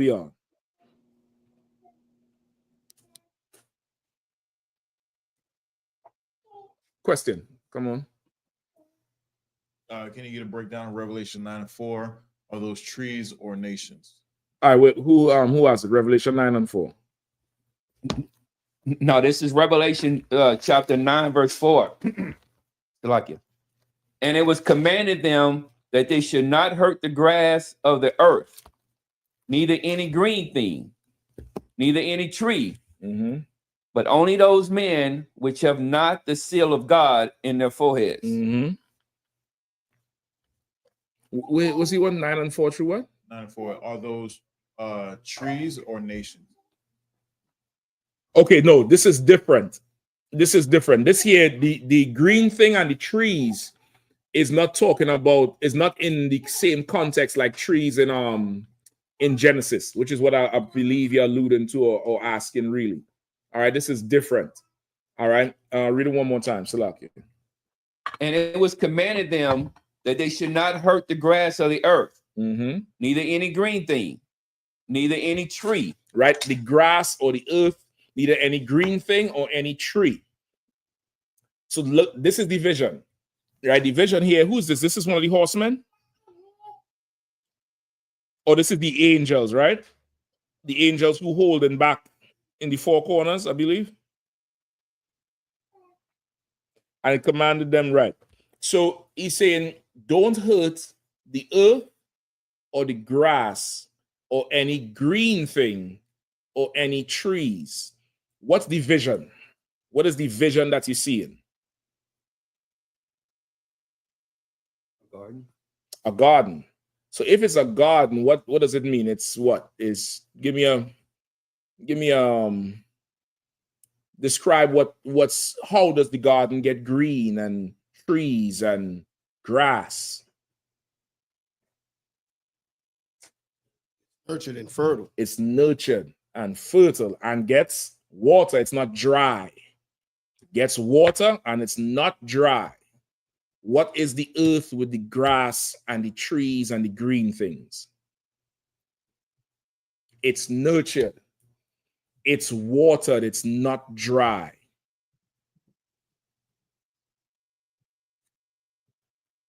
Was you here 10 minutes ago in class? Salakia, sir. Come on, on. The green things is that supposed to be Israel? Is Israel as you come into the truth. Now you're a green thing. Now you look healthy. Go back and look at your picture in your 90 days. Go back and look at the picture, then. Sis laughing because she probably looking back now and is like, good night. What was I doing out there? Listen, all of us, you look at your picture, all your cheeks is drawn in, your eyes sunken, you have a whole black ring around your eye looking like one of them planets. You ain't got no weight on you. You don't look healthy. You don't look vibrant. You don't look young no more. Go and look at them pictures. Go back. Shabbat laughing. Go back and look at them pictures. Listen, Leviathan came in here, brother. Leviathan ain't looking like how he looking now. Leviathan is shining now. Leviathan talking, laughing. Leviathan came in here, beat. He was fighting the air. Leviathan was going on full war. Every brother in here, forget about Ragash. Get it, boy. Forget about Kazakh. But Quash, all you brothers, you're coming. Just go back and look at shit that when you was just coming in, compared to how you look now.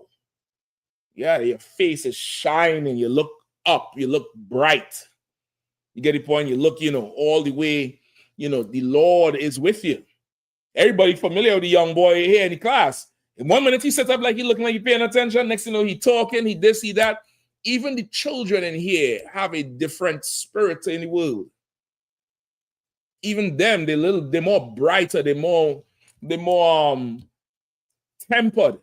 They ain't throwing a whole fit and all that type of shit. They could talk and get along, and because why? This is the grass that's nurtured. This is the trees. This is the green thing, not the like fall where the leaves is brown and the branches brittle. This is the green thing that's nurtured. The Lord is telling this angel, don't hurt them. Don't hurt none of this thing that's growing. This thing is growing and it's strong and it's nurtured. Don't hurt it. Go ahead. Like you saying early in the class, it's not dry. It ain't got that demon on it. It ain't got that demon on it no more. So we ain't dry and drought and suffering.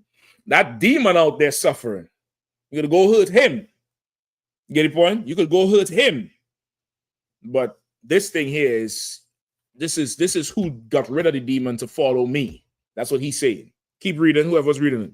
But only those men which have not the seal of God in their foreheads. So the but is the alternative. Don't go to DuPont Circle, but go to 7th and H. It's giving you the alternative. So the men who don't have the seal in their head is what? Is those who ain't following the Most High. You get the point? Who ain't have his philosophy in their head. You understand? The men who done took the mark of the beast. They don't have the Lord's philosophy, which is the seal in their head. When I say the seal, not a physical thing. You have fools out there tattooing something here and putting a seal on their head. It's talking about the knowledge. It's like, imagine somebody brand you with the knowledge in your brain. They don't have the Lord's knowledge, but they have who? The white man's knowledge. They have Caesar Borgia in their head. They hear Jesus. This man comes into their head first. They hear Jesus. They hear God. This is who comes into their head.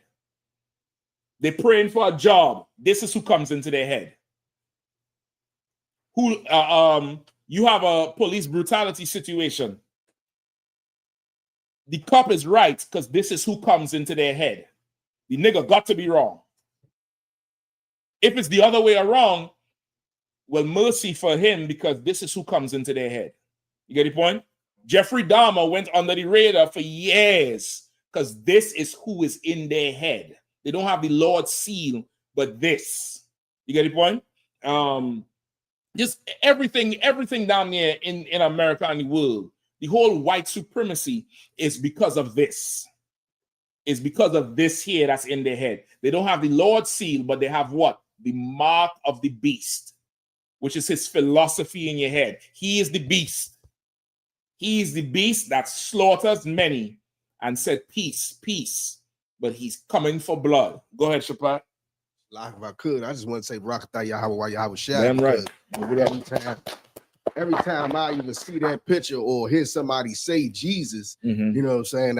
In my mind, I correct it and say Yahweh Shah, and then a black man pops in my head. That's right. Listen, I just asked which one they're talking about. I just want to know who they're talking about. You have any more? Oh, that's it, right?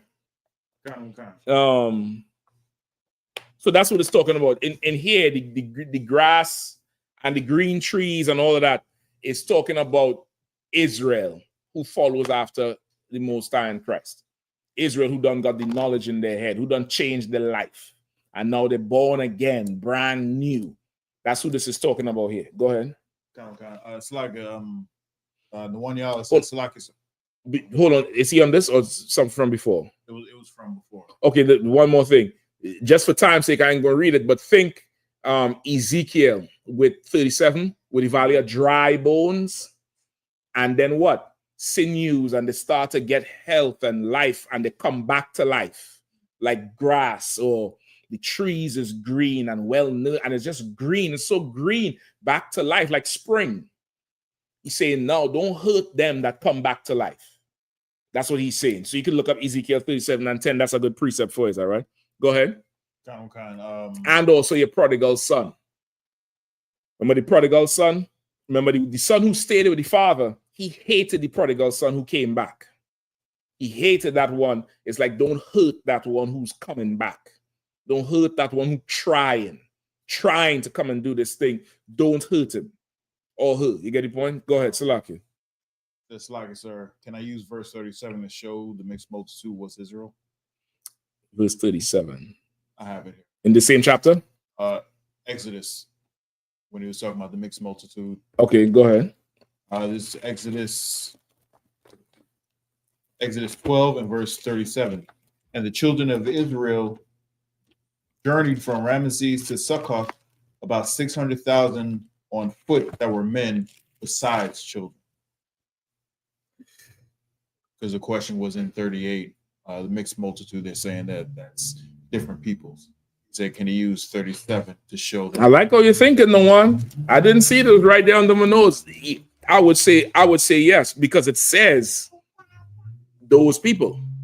But okay, now somebody could come back and say, well, it says 600,000 men of Israel, but it didn't say nothing about the heathen women that they may have married. You get the point? They didn't say nothing about it. You could use it, but really you want to run with the first breakdown I gave you. All right, you want to run with that part for sure. All right, but I see what you saying. I definitely see what you saying. If you could make it fly, definitely let loose. All right. We have any more? All right. So, give me also where Christ said, "Be content with your wages." I think it's John 14. It might be that. Be content with your wages. Give me a fair balance with the scales. All right, give me a fair balance with the scales, and in the Apocrypha.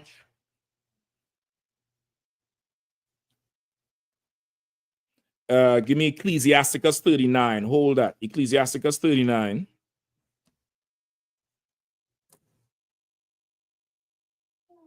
And I'll tell you where. All right.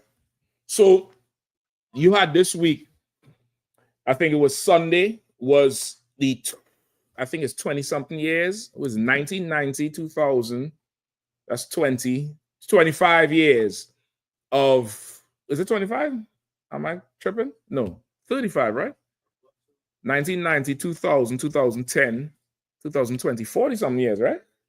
Yeah, 40 something years. 1990 to now.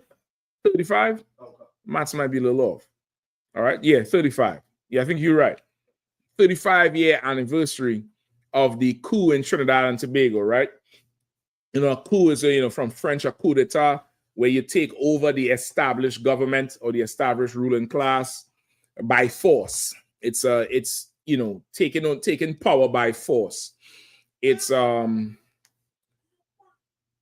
what it happens all over the world, mainly in what you would call third world countries. That's how you would mainly have it. America was accusing Donald Trump of doing something similar to that with the election with that he won. Remember they're saying Russia interfered? So they're saying he took it by force, right? But not the force that's usually used. The force that's usually used is somebody will have a little guerrilla or militia group come in there with some guns and take over everything. That happened in Trinidad, which is one of the Caribbean islands, part of the 12 tribes of Israel, mainly the tribe of Benjamin. Down there, that happened down there in 1990, July 27th, 1990, right? It was a coordinated effort by a man called Abu Bakr. His name was Imam Yassin Abu Bakr. He was a brother, but of course he was deep into Islam. He was good friends with Muammar Gaddafi, right? And a lot of his crew would go to Libya and train and, work out and get the guns and all that type of shit. And Gaddafi was, definitely helped him prepare for this takeover. All right. He took over the government, bombed the police station. It was a whole coordinated attack. They stormed the damn parliament, closing and bombed the police station at the same time. Huge bomb blow up. So there was, a lot of people. It lasted for about a week. Of course, America intervened afterwards, and he surrendered. A lot of people was calling for them to kill him at the time, but there was a lot of corruption and politics going on. Do you think? A lot of corruption and politics going on in Trinidad, and he had, files, as you would say, or secrets, and a lot of reigning and ranking politicians and members of parliament in the country and high society men. So he was, he wasn't given the punishment that most people would say. Now, on the ground, a lot of people was in support of what he did. Not a whole majority, but you would find a good group of people saying it's about time somebody takes over this government and give back the country to the people. So prior to 1990, you had, ups and downs with Trinidad. For those of you all who don't know, Trinidad is a very oil and gas rich country. However, the Lord sit Trinidad on is a ton of oil and gas reserves down in Trinidad. I think Trinidad has the largest pitch lake in the world, which is the largest naturally occurring oil deposit in the world. I think they have 10 billion barrels or million barrels or something like that of naturally occurring oil that just come out of the ground, just naturally. You don't have to dig or drill for it or nothing. And somehow the Chinese own it. Corruption. So in doing some research on Trinidad with the coup, came across this scandal that's called the DC-9 scandal, right? It's the DC-9. This was the purchase of some planes, some airline planes from this company, something Douglas from America, right? And it was facilitated by this devil called O'Halloran. O'Halloran was from Ireland or Scotland or something like that. Michael, let me know when you have the article up, all right? Come on, cancel. I have it up, sir. You have it up? All right, go ahead. And let me see where you're at. Let's start to run it down, all right? Come on, cancel. Presentation by the Honorable Selwyn Richardson. Thank you, Bob, for the kind words of introduction. Thank you, ladies and gentlemen. One second. This Selwyn Richardson, he was at one time the Attorney General in Trinidad. He's a lawyer that that rose to be the attorney general in the country. So he's giving you this dissertation damn near, or basically like an article of what happened in the couple decades before 1990 that he found from his official government investigation. All right. Where you at? Go ahead. Hold on. Let me tell you where to skip. So he just introducing the whole thing. For time's sake, I don't want to read through everything. Start where it says, let me tell you a little bit. Cancer. Let me tell you a little bit first about our main character, John O'Halloran. Johnny O, as he was familiarly called, was a powerful figure in the PNM, the People's National Movement, which was a party that had ruled Trinidad and Tobago for 30 uninterrupted years. And just a disclaimer, this is not a stab at PNM or UNC. We don't give a damn about none of them. They're all corrupt. They're all corrupt and not for our people. But this is the history that he brought out, all right? So that PNM government was ruling from 1962 up until this time where he wrote this here, I think in 1994, 3 or something like that. All right, go ahead. He was one of the few white members of the cabinet. He was Irish descent, a ladies' man, if ever there was one, a flamboyant figure who always wore white suits and drove large American cars. Right. So this was some Irish devil that was living in Trinidad, and they say he was one of the few white members of the parliament because, of course, Trinidad being largely Benjamin and, of course, largely East Indian, the white folks in Trinidad is a very small majority. They're probably a little bit more now, but definitely back then, the Syrian population and the whites was, you know, seeing a white man was like seeing a ghost. Damn it. It was like, what? You get the point? And that's why he was a ladies' man, not because he was good looking, because he was a white man. It's like a white woman in the same situation. Everybody will say, oh, everybody's hot after this white woman, but she could look like a fridger. But because of white supremacy, the blonde hair and the blue eyes is like a witchcraft. You get the point? So that's what was going on here with him. All right. I guarantee he was some old ugly leprechaun devil, old Irishman. All right, keep going. He was also known as a preeminent political fixer on the island, a man who had the ear of the then Prime Minister, Dr. Eric Williams.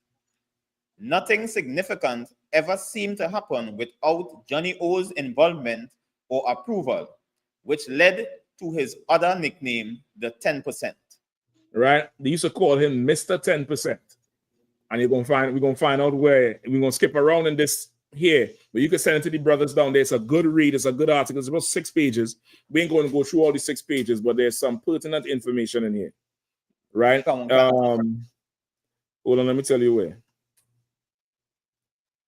Okay, so this Attorney General, right, Selwyn Richardson, he retired and returned. He retired in 1981, and he was very frustrated because he wanted to investigate a lot of the corruption that was going on in the island. All right. Give me from among other things. Among other things, the files included information and documents about half-hearted government investigations. Some years earlier. Whatever you're sending to me, send it to Bukwash, all right? I can't look at it right now. I'm just following along. Go ahead, Art.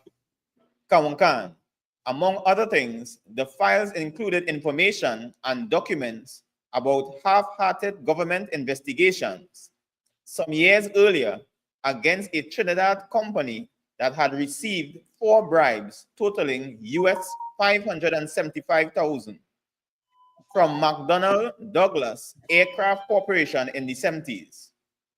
Right. So in the 70s, Trinidad had brought some planes from this McDonnell Douglas Aircraft Corporation, which is an American company. And there were some bribes paid. And they call these bribes commission. Meaning what? Like how you get commission for a sale because you organize it.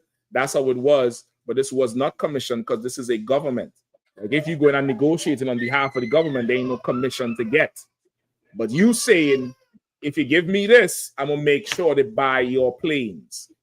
And 575,000 US dollars was what's up? The ladies' man.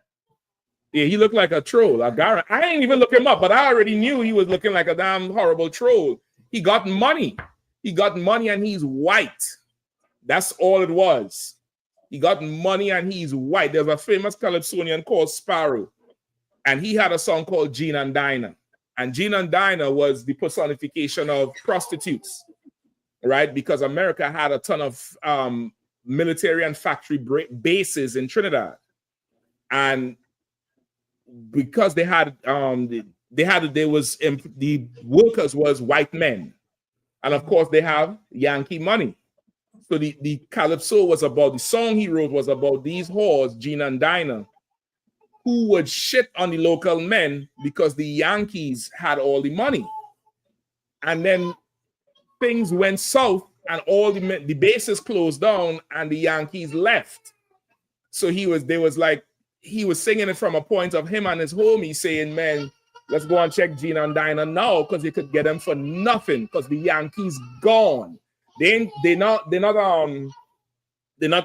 we can't pay the Yankee money, but guess what? The Yankees gone now. How they eating? So you could get them all for nothing. Don't even make a song. We could go. The Yankees gone and we in charge now. And that's how it was. And that's how it would be in any place that's a colony. When the oppressor comes down, brother, he got power and in charge, and bros want to eat. Men want to eat.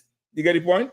So this O'Halloran, he collected 575,000 US back in the 70s, which today I did the math is about $4.5 million US dollars.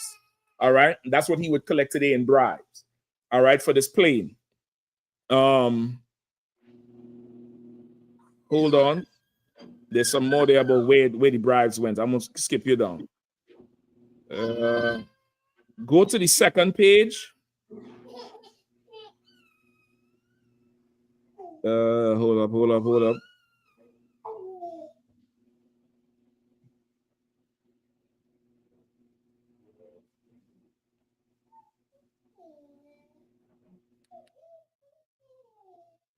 Go to the second page, halfway down where it says Johnny O said the money was a donation.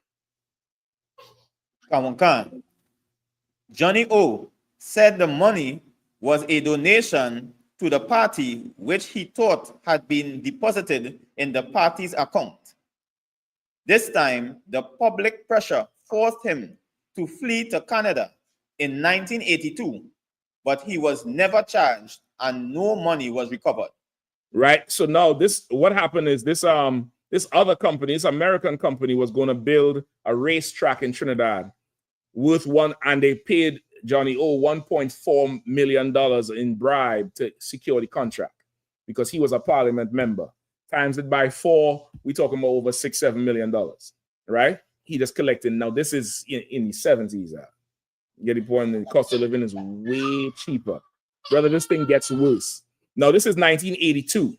The coup is 8 years later. It gets worse. I'm trying to tell you. Listen, if you all need to take a shot, take a shot. If you need to go out, take a deep breath, take a deep breath. Michael, please go to the next page and read where it says Trinidad oil industry. Brother, I damn near fell out the chair. Go ahead. Kawankan. Trinidad's oil industry is one of the oldest in the world. Say it again. Kawankan. Trinidad's oil industry is one of the oldest in the world. Say it one more time. Kawankan. Trinidad's oil industry is one of the oldest in the world. Brother, I could not believe that shit. One of the oldest in the world. Keep going. Kawankan. Dating back to 1857. 1857. That's the oldest record they found. It could be before that, but they could prove 1857. Iran was 1901. I want you to remember that. Remember, Britain sent a surveyor down there in 1901 to discover the oil, survey the fields, and then they came back in 1903 with the cash to start Iran up with that oil. Keep going. Khan. Listen, the next line is going to kill you. The next line is going to kill you. Brace yourself, Akim.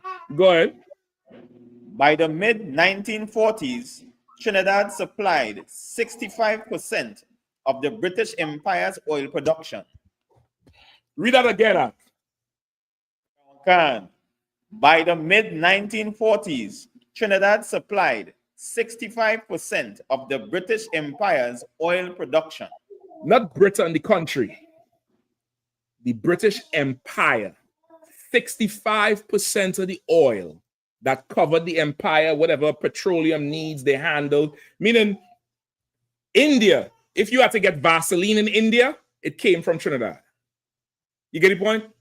65% of the empire's oil came from Trinidad. In 50 years, less than 50 years. Go ahead. Sir. It was our major export. The vast majority of the reserves, most of which are now offshore, were owned by British Petroleum. The same company that invested in Iran. They've invested in Iran as the something oil, the Anglo Oil Company of Iran, some shit like that. They later changed their name to BP. But BP done had their hands in Trinidad, raping Trinidad since, over 100 years. Like, I think BP left Trinidad in the 90s or something like that. It gets worse, It gets worse. Go ahead.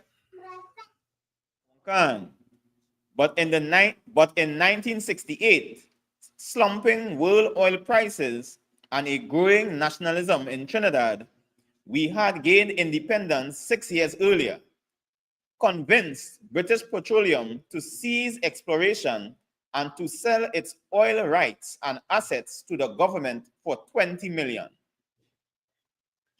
Trinidad knew... Hold on, it's ridiculous, man. 20 million, Ak. 20 million. 20 million, they said, listen, the oil price is starting to drop. We want BP out. BP say, all right, we'll sell you everything back for 20 million. The oil belongs to the country, BP say, you could buy your oil from us for 20. Since it's you, Bakwash, if it was anybody else, it'll be 50. But since it's you who own the oil, you could pay 20 million for it. That's what BP said. Tell me, white man in the devil. Go ahead. Trinidad knew it couldn't run the operation on its own. Mm-hmm. So it was decided to find a partner. Discussions began with Shell, Mobil, and other logical players. But in November 1968, the government entered into a 50-50 partner relationship with a small, obscure Texas oil company named Tesoro Petroleum Corporation. All right. So then there's a 50-50 thing. They say they can't afford the 20 million. I don't know how you've been selling oil for 50 years. You can't afford it because the money getting siphoned off with these white men. They're taken from the country, and black politicians is allowing it since 1857. Even though up until from 1857 to 1962, Trinidad was a British colony. It's still money, taxes and stuff going to the Queen. But goddamn, nigga, we can't fight for nothing local. Keep going. The government agreed to let Tesoro pay its 10 million share of the purchase price out of future royalties. The Trinidad government said, listen, if we go in half on this one, your 10 million that you would pay,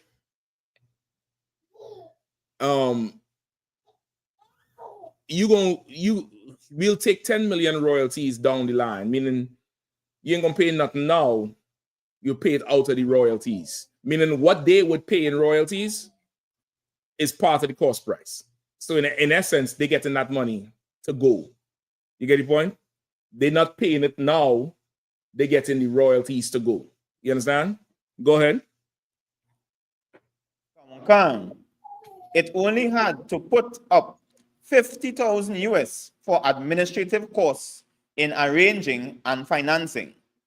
So for 50,000 US cash, Tesoro purchased half of Trinidad's oil revenues. You talking about a sellout act? That's a sellout act.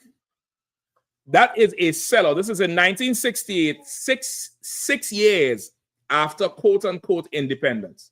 Now, in fact, you know, Captain, now, in fact, he also from Trinidad. He'll always say to me, he's like, we could never be independent. America fight for theirs. They give us ours. If they give it, that means they could take it back. It was never independent from them. Never. It was just a better way to run the plantation, to let the slaves think they own it. Brother, guess what, sir? Keep going. Of course, the man who proposed, lobbied, and negotiated for the deal and negotiated the deal for Trinidad was the then Minister of Petroleum, John O'Halloran. Mr. 10%. He's the one negotiating this whole deal. So to get this Texas company to come in, instead of making them stick to the 10 million, he said, man, I'll work this thing out where you only pay 50,000. And we'll just split the money up over the next how much ever years, which they never going to see. But of course, he had to give me something. Keep going. When oil prices skyrocketed in the early 70s, Trinidad's annual revenues went from US 206 million in 1970. Stop right there. In the 70s, which in our history, they'll tell us those was the oil boom days. That was the boom. The 70s was when, you know, oil was selling for how much extra? 60, 70 US dollars a barrel, I believe. In some cases, even more. I ain't sure that was the boom days, because usually when you open up wells, that's when it's really started to sing. I think the boom days was 1857 to 1940, when BP got rich. 65% of all the empire's oil came from Trinidad. How on earth is Trinidad suffering today? How? And we ain't talk about natural gas. They got natural gas down there, like, I mean, ridiculous fields of natural gas. How is Trinidad poor? How is Trinidad suffering today? Trinidad is supposed to be like a jewel in the Caribbean because of the natural resources. But brothers, our leaders have sold us and have allowed these oppressors in and didn't stand against the oppressors. All right? They said in the oil boom days, Trinidad's annual revenue from the oil was at $206 million in 1973.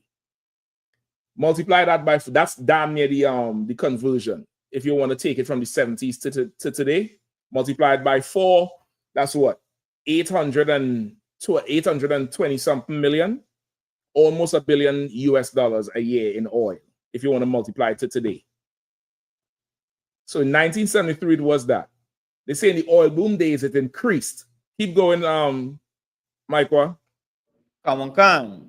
Trinidad's annual revenues went from US 206 million in 1973 to 3 billion in 1982. We ain't talking about Trinidad money. We're talking about US dollars.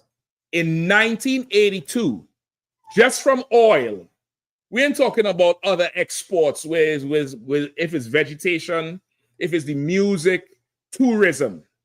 Just from oil, Trinidad was making 3 billion with a B US dollars a year.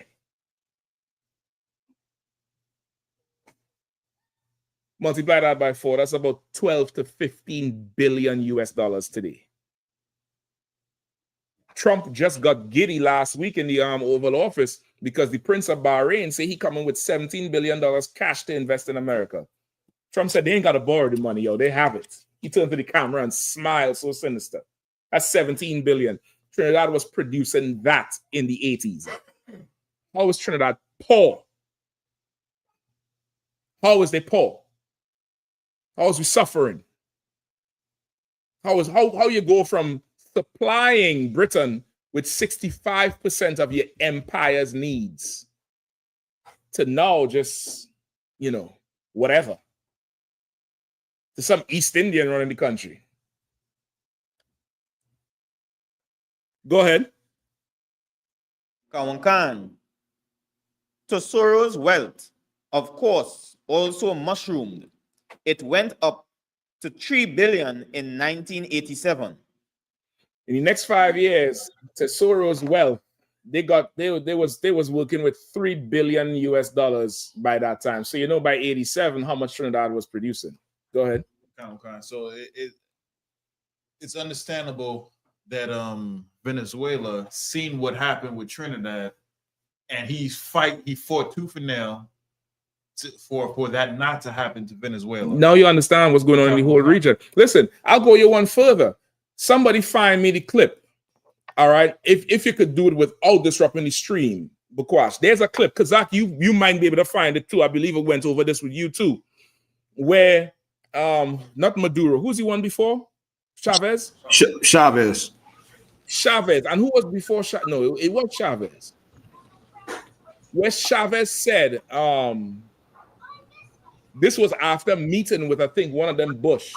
I think it was the father. Because at first, Chavez was rocking with America. And the expats, the Yankees who was down there and living on top of everybody, was doing down there the same thing. And he wasn't with it again. And I believe they tried to assassinate him. Something they tried to do to Chavez.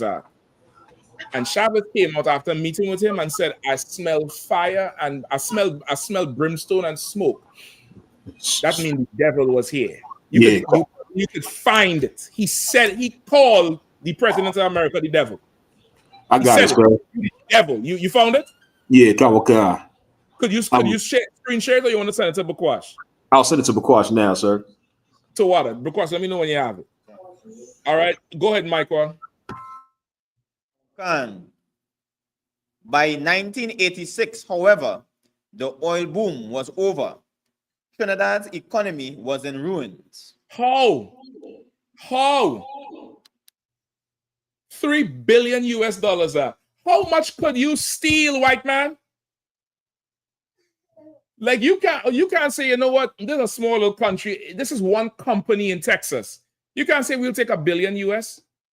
You ought to take it all. No, I'm not defending Abu Bakr or anything. I'm just giving you the symptoms that cause this coup. I'm giving you the conditions that would give rise to something like this happening. You understand? The scriptures say I'm gonna just paraphrase. The scriptures say wherever there's if trouble befall thee, just know the white man is near. Abu Bakr did something grievously evil and hurt his own people. But brother, he is not as evil as the so-called white man. He is not as deceitful as the white man. He committed no criminal act that's worse than this devil here. This devil stole food from generations. $3 billion US a year in 1982. Brother, by 1986, the economy was in ruins. How? Explain that. How? Where the money gone? Go ahead, Shapat. Come on with it. It's the book. Make sure you have the mic too. Quickly, all right? Just for time's sake. It's the book of Obadiah, chapter 1, verse 5. If thieves came to thee, if robbers by night, how art thou cut off? Would they not have stolen? Right? If thieves come to you, if robbers come by night, how would they be cut off? Meaning, when would they stop? Surely wouldn't they have taken till they got enough? Like a thief break into your house, he might look for, something that easy to pick up and not nail down. And he in and he out. Keep reading. Okay. Would they not have stolen till they had enough? Mm-hmm. If the grape gatherers came to thee, would they not leave some grapes? Mm-hmm.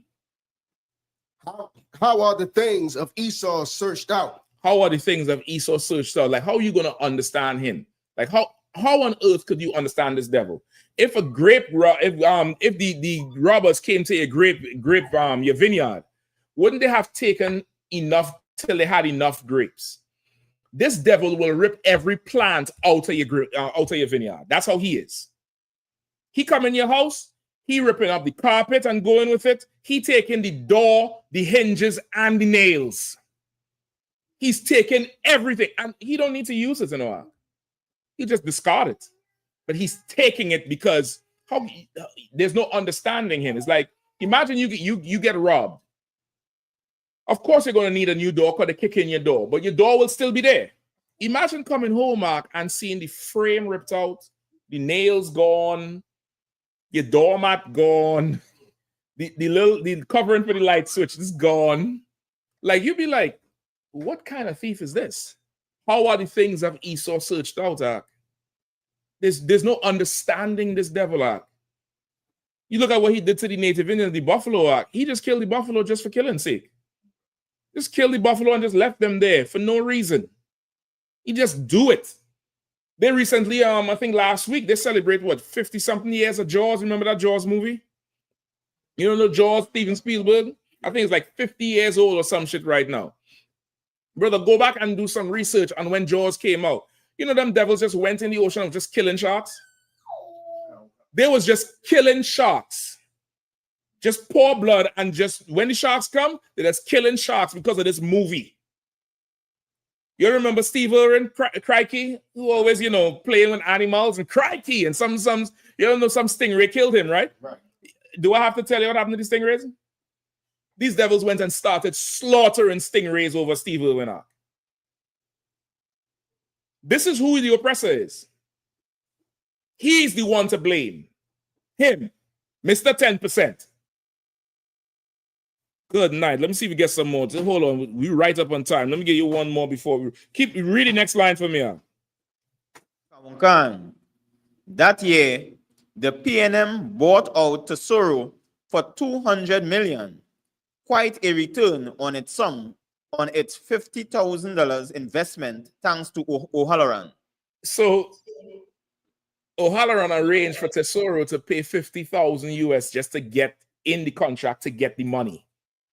And they started making $3 billion a year by 1987. They done rose to that, US. And then turn around and sell the rights back to Trinidad for $200 million. 10 times what the original deal was worth. Remember, it was $20 million, supposed to go halves. They didn't pay shit. This devil, he's the goddamn devil.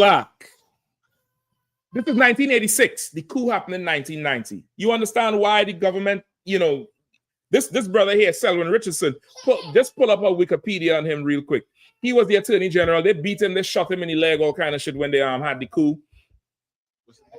Selwyn Richardson, Selwyn Richardson, right? Trinidad. And just pull up his Wikipedia. They had the coup, brother. Trinidad was, suffering. They introduced tax, value-added tax. This was a brand new tax. They introduced it in the late 80s to try to make up. You had oil, and they lied to us and tell us the oil boom was from the 70s. Brother, Trinidad is one of the oldest oil-producing countries in the world. Over 100 years of oil. How is we broke? If you want to say, all right, they needed foreign investment, right? Because they didn't have the tools. Iran needed foreign investment. Is Iran broke today? They got nuclear weapons. What's nuclear in Trinidad? So up the microwave? Brother, we the children of Israel. If we and them started with oil around the same time, within 5 years of each other, how is it they rich and we broke? Brother, they will abuse us and misuse us and make us kill one another. That's what happened with that coup. We turned on each other with Abu Bakr and this one and that one, and nobody turned on O'Halloran and them. Nobody turned on Mr. 10% and all the heathens down there. And I ain't saying you got to go do something to them now. I'm just letting you know we had to separate from these heathens. We've got to separate. Brother, they robbed $3 billion from a country that we know about, on that this attorney general found. He found this through investigations, even though they tried to throw him off of the investigations. That's what he found. Think about what he did not find. Money, listen, you could get the article from me or so up in them anytime. They set up this Tesoro and the other companies set up bank accounts in Switzerland and companies in Liechtenstein. That don't know what the fuck that is. To send money. Bakwash been there. You can ask Bakwash. He been there. To send the money all around that. Meanwhile, people in Trinidad, none the wiser are. None the wiser. If trouble befall you, the devil is not far behind. Did you find Solomon Richardson? All right. Yeah, it's not much. You know why? Guess why it's not much? Who knows? Who knows? Who could guess why it's not much on him? Anybody knows? Anybody want to take a guess? Huh? He dead. He dead. Read the last two lines out. In 1991, Richardson once again returned to private life and his law practice. Right. In 1991, this is after the coup. He returned to private life. He retired from the government and went to his law practice because he suffered the coup. I think they shot him. They beat him real bad up in there. Read on. In 1995, Richardson was assassinated by unknown assailants as he entered his driveway at the end of his working day. Investigate that, nigga. Investigate that. Solomon Richardson was assassinated in his driveway by unknown assailants. Trinidad smaller. I mean, it's not like, it's not like Chicago. You get the point? What the fuck is this unknown? What are we talking about unknown? He can't go hide somewhere. How was it unknown? That money long and that money strong. You get the point? He done expose all of this thing. They put him down. They kill him like a dog. The white man is the devil the Bible speaks of. Anytime you're asked about that coup, just remember it's the white man's fault. It's the white man's fault. You can hardly blame somebody for acting in poverty, acting, due to hunger. He went and stole the government due to hunger and poverty. What the hell O'Halloran stealing money for? He rich already. Why? You're stealing because you're just wicked at this point. You're not hungry. You're just evil. Who are the last video with Chavez there? Go ahead.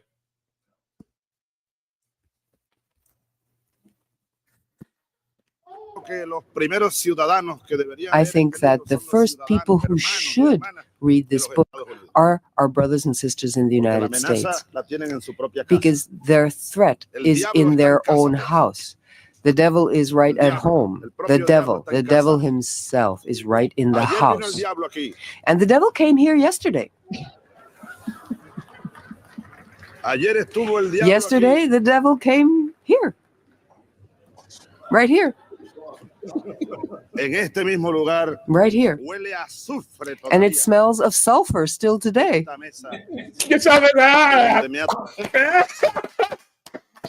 out my nigga. Shout out to you. The devil came here yesterday. Yeah, he was right here yesterday. I think it still smelled like sulfur in the air. Es blanco hombre es el diablo en la tierra. The white man is the devil. With that, I pass over to priest and officer Shapat. Yeah, that's right, baby. La tierra.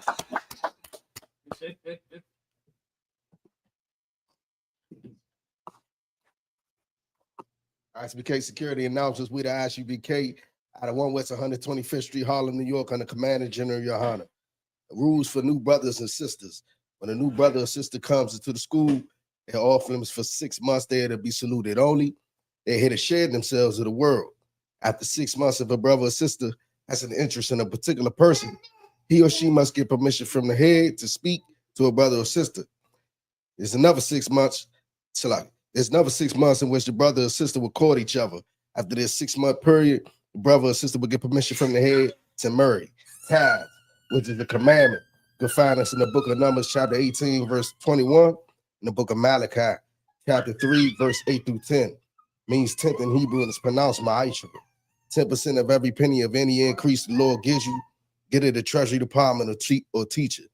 Priest fund, free will offer for priests, not mandatory whatsoever amount you would like to give. Upcoming Holy Convocation.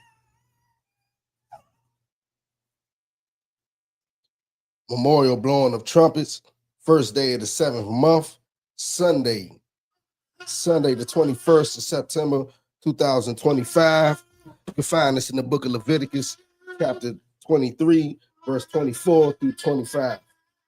Also, we are still in the cookout season, but we got the Midwest Fire Weekend going down, starting tomorrow. You know what I'm saying? Read the itinerary for you at the beginning of the class. When hit the itinerary, roll to the front, the beginning of the class, hit the whole thing out. That'd be from Thursday, starting off this Thursday, and the cookout is actually on Sunday. That's right. Come.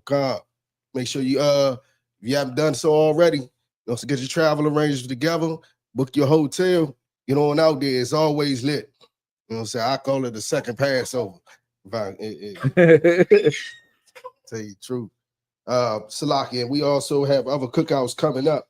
After that, we got the headquarters cookout in Harlem, New York, September the 5th through September the 7th. Then the West Coast cookout in California, October the 2nd to October the 5th. Then down south cookout in Houston, Texas, October the 30th to November the 2nd. You know what I'm saying?